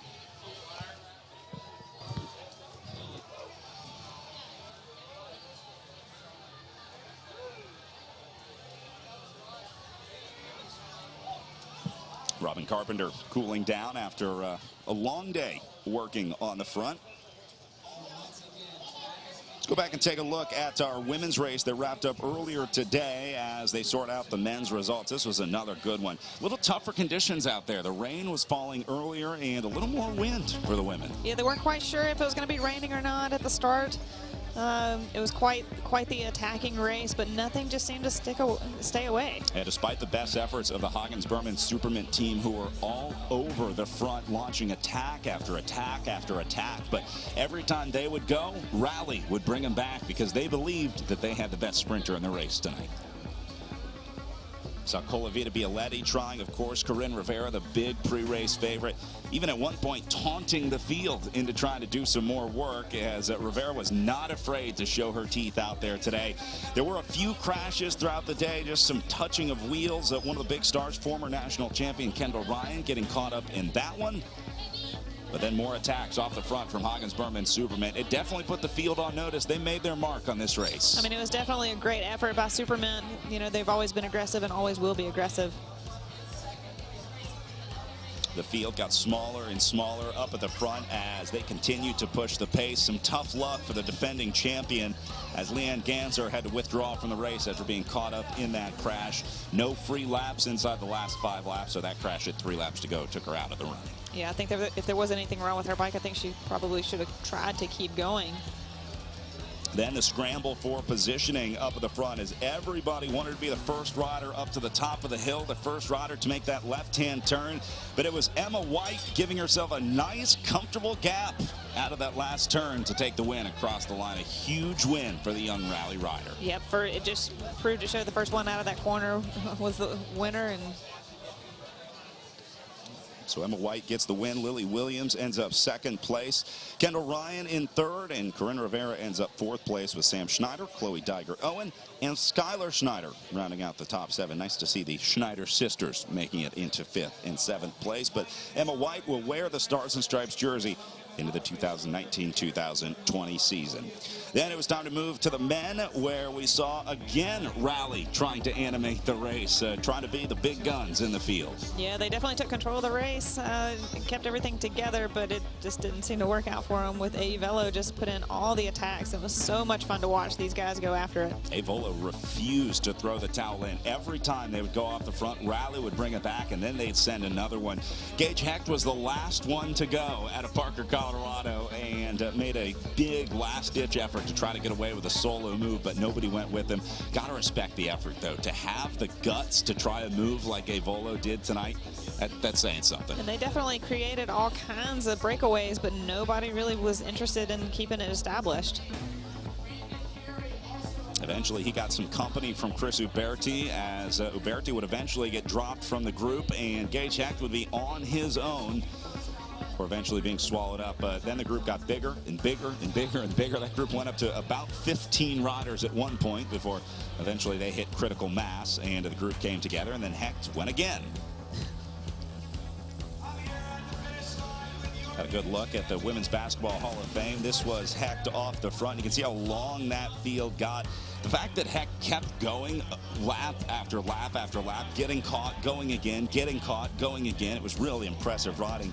Ben Schmutt put in a great ride as well for the First Internet Bank team. We saw them off the front a couple times, but it was this move by Gage Hecht that we thought may have a chance at 5 laps to go, but Rally was just too good in tacking this back. Yeah, and Rally just brought it all back together and thinking that they were just going to control the lead out, which they mostly did up until the last lap. So Hecht knew when it's over, it's over. He gets caught, moves off to the side of the road, and lets the sprinters take over. Then that set up the battle between Rally and Elevate, trying to control the front of the field. Elevate in the blue jerseys there, trying to get Eric Young into the mix, and Rally in the orange jerseys. But it was the third rider, Travis McCabe, that moves up the outside of the group, going up the hill and into the first turn. He carries all the speed around, and then he's able to take it to the line. Actually led the last 2 turns. Really impressive riding from McCabe.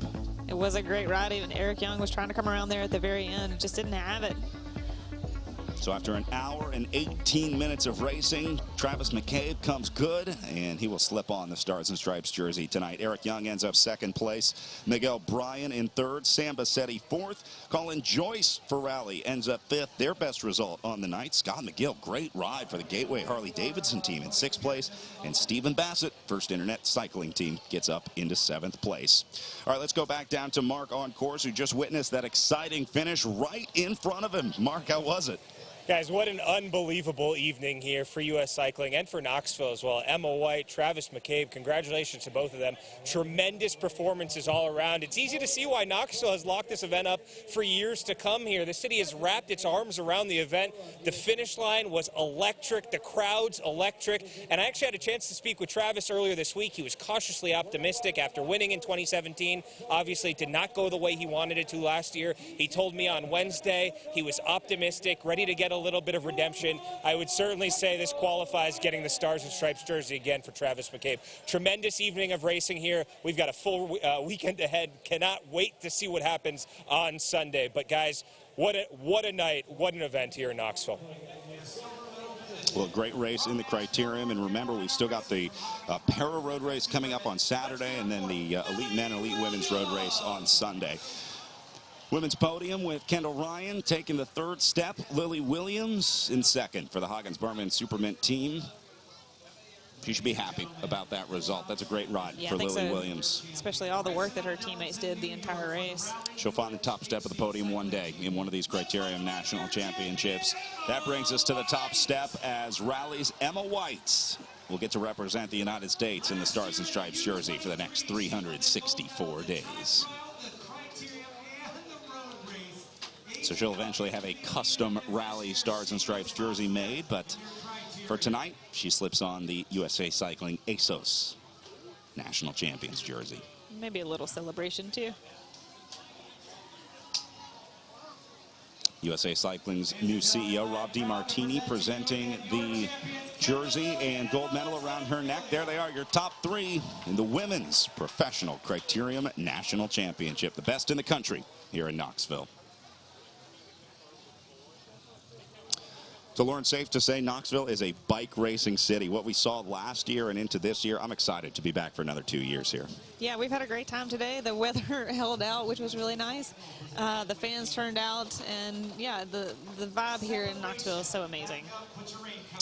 Well, we had a great women's race, a great men's race as well. As they're out doing the podiums, we should also talk about the U23 riders out there, because the U23 women, U23 men racing last week, and the U23 women race with the elite women, but scored separately. So they have a separate U23 podium. Really cool to see U23 riders getting to mix it up with the pros. Yeah, we've seen Chloe Dygart be out there yesterday in the time trial, winning U23 time trial. Even though she came in second to Neben, she still won U23 nationals. The next class of American bike racers is here. I mean, look at the top riders in the country right now. They're all under the age of 25. So we've got a bright future for American cycling coming up in the next 5-6 years. Yeah, it's really great to see.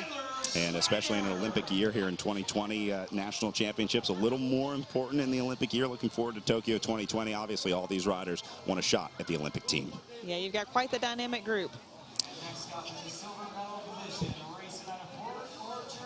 So Skylar Schneider ends up third place in the women's U23 competition. Chloe Dygart-Owen making another podium. She's a great all-around rider. There's so much talent on this podium. Between these three, we're going to see Americans standing on a lot more top steps of podiums in the next few years. If you're a cycling fan, get used to knowing all three of these names. Emma White, Chloe Dygart-Owen, and Skylar Schneider. They're all going to do great things in the sport. That's exactly right. They're going to be around for a while, hopefully in multiple disciplines. So White gets her second jersey of the night. She will be the reigning U23 and professional road national champion. Chloe Dygart-Owen says, come on, I got a massage to get to. Just poking a little fun at her friend Emma White there. Yeah. Let's give our champions a round of applause. We'll pose for a photo all together. Great looking podium. So we'll see all three of those riders in the road race on Sunday. Going to be exciting to see them duke it out for the road race national championship. This was the Crit national championship, the short circuit race, racing around downtown. But Sunday we got a great course, a long road race course going outside of Knoxville, Tennessee. Yeah, going up that brutal climb 9 times. It's going to be quite a different race. A little different style of racing in the road race on Sunday. If you enjoyed what you saw tonight, be sure to join us for the coverage Sunday, both pro women and pro men. As we move to our men's podium, Miguel Bryan in third place for the Arapahoe Resources team. Another team that was pretty quiet most of the day today, but got Miguel up there when it mattered. Coming to us out of Boulder, Colorado, your silver medal standard on the day, racing for the Elevate-KHS. Second place will be Eric Young up onto the podium. Young might be a little disappointed with this one. I know Nationals was a big target for him. He wanted to get one more Stars and Stripes jersey. It almost hurts the closer you come to getting a jersey, the more it hurts. Yeah, I can also understand him maybe focusing a little bit more on the track these days. So he may be happy with this result today. Derek's been racing and training with a lot of the national team riders, looking at the Tokyo 2020 selection, thinking that's his best path to the Olympics this year. Yeah. Travis McCabe, 2017 Criterium national champion, missed out on it last year, but got it right this year. Jersey is back in his hands. I think when he first started this year, he was a little unsure on how things were going to play out, and I think Floyd's has been a really great team for him to kind of regroup and go again. Obviously, a happy bike racer is a fast bike racer. Obviously. Travis McCabe looking a whole lot of both. Yes, happy and fast out there tonight. Got to feel good for McCabe. It was nice to see he had a chance to visit some kids in the local hospital here in the days before leading up to the national championships. Had a chance to go in with USA Cycling and meet some of the kids battling some really tough diseases. Yeah. Well earned up there. Let's get loud again for Travis, Eric, and Miguel. Again, your champions Wow. tonight here in Knoxville. A well-deserved podium drink for Travis McCabe. Maybe we won't pick him for Sunday. Oh, he's going to share a little with Miguel Bryan as well. Sharing is caring. Nice to see those guys still having a little bit of fun after a hard-fought battle. Opponents on the bike, but good friends off the bike. Yeah, again, you've been building up all day for this event tonight, and the nerves are finally gone, and just all that emotion kind of can let go. So before we had our pro women's and pro men's criterium, we also had our para relay out here today, part of the paracycling national championships. It takes place of the criterium, and it's basically a relay system with three or four riders per team. They each do laps, and the team that completes all of the laps the fastest is awarded the relay championship. It became an international event in 2012, so they race this at the World Cups all over the world. This is the criterium of the para world. It was fun to see Sarah Hammer leading a lot of the coaching for these athletes, and fun to see her back out here giving back to the sport. That's Oksana Masters in the middle. Already has 3 Paralympic gold medals in rowing, skiing, and biathlon. That's an all-around athlete. And now she's going to try and go to Tokyo 2020 and win a gold medal in hand cycle. So wants to add her 4th. Pretty impressive. Well, we should definitely be following her and wishing her well, 100%.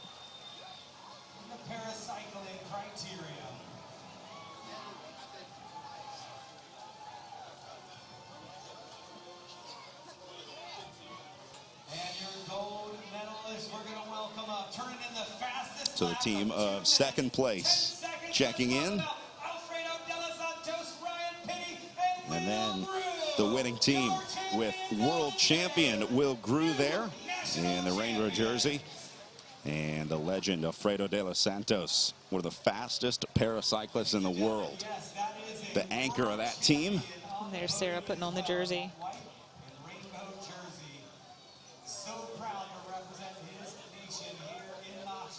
Nothing like the talent of Sarah Hammer to coach you. Yeah. Hammer, a world-renowned track cyclist, races on what's called a velodrome. It's a closed wood banked oval, basically. You may have seen it in the Olympics. And a big part of Team USA. By the way, tomorrow is Olympic Day here in Knoxville. They're going to have some rides starting right here at the start-finish line. They'll bring out some of the national team members. So the local cycling fans here in Knoxville have a chance to come out and ride with the pros. So certainly invite everyone to come down and join us tomorrow morning for Olympic Day down here. And nice to see a round of national champions crowned here in Knoxville. So the racing not done yet this weekend. We talked about Olympic Day tomorrow and then the road race on Sunday. It's going to be really exciting. We'll have full coverage here, live streaming on USA Cycling, and we'll be with ABC6 with our broadcast partner. It's going to be exciting for the pro women and pro men. We have a great field lined up this year and a great course here in Knoxville. Yeah, just getting started, actually. It should be a lot of fun on Sunday. I cannot wait. It's going to be a tough one and should be good weather. We had a little bit of rain today, but they're calling for blue skies on Sunday. At least I am. I'm hoping for blue skies on Sunday. So congratulations to all of our new Criterium national champions here in Knoxville. For Lauren Hall, I'm Brad Soner saying thanks for watching. It was a great day in downtown Knoxville. We hope you join us on Sunday. For everyone here at USA Cycling, thanks for watching. We'll see you on Sunday.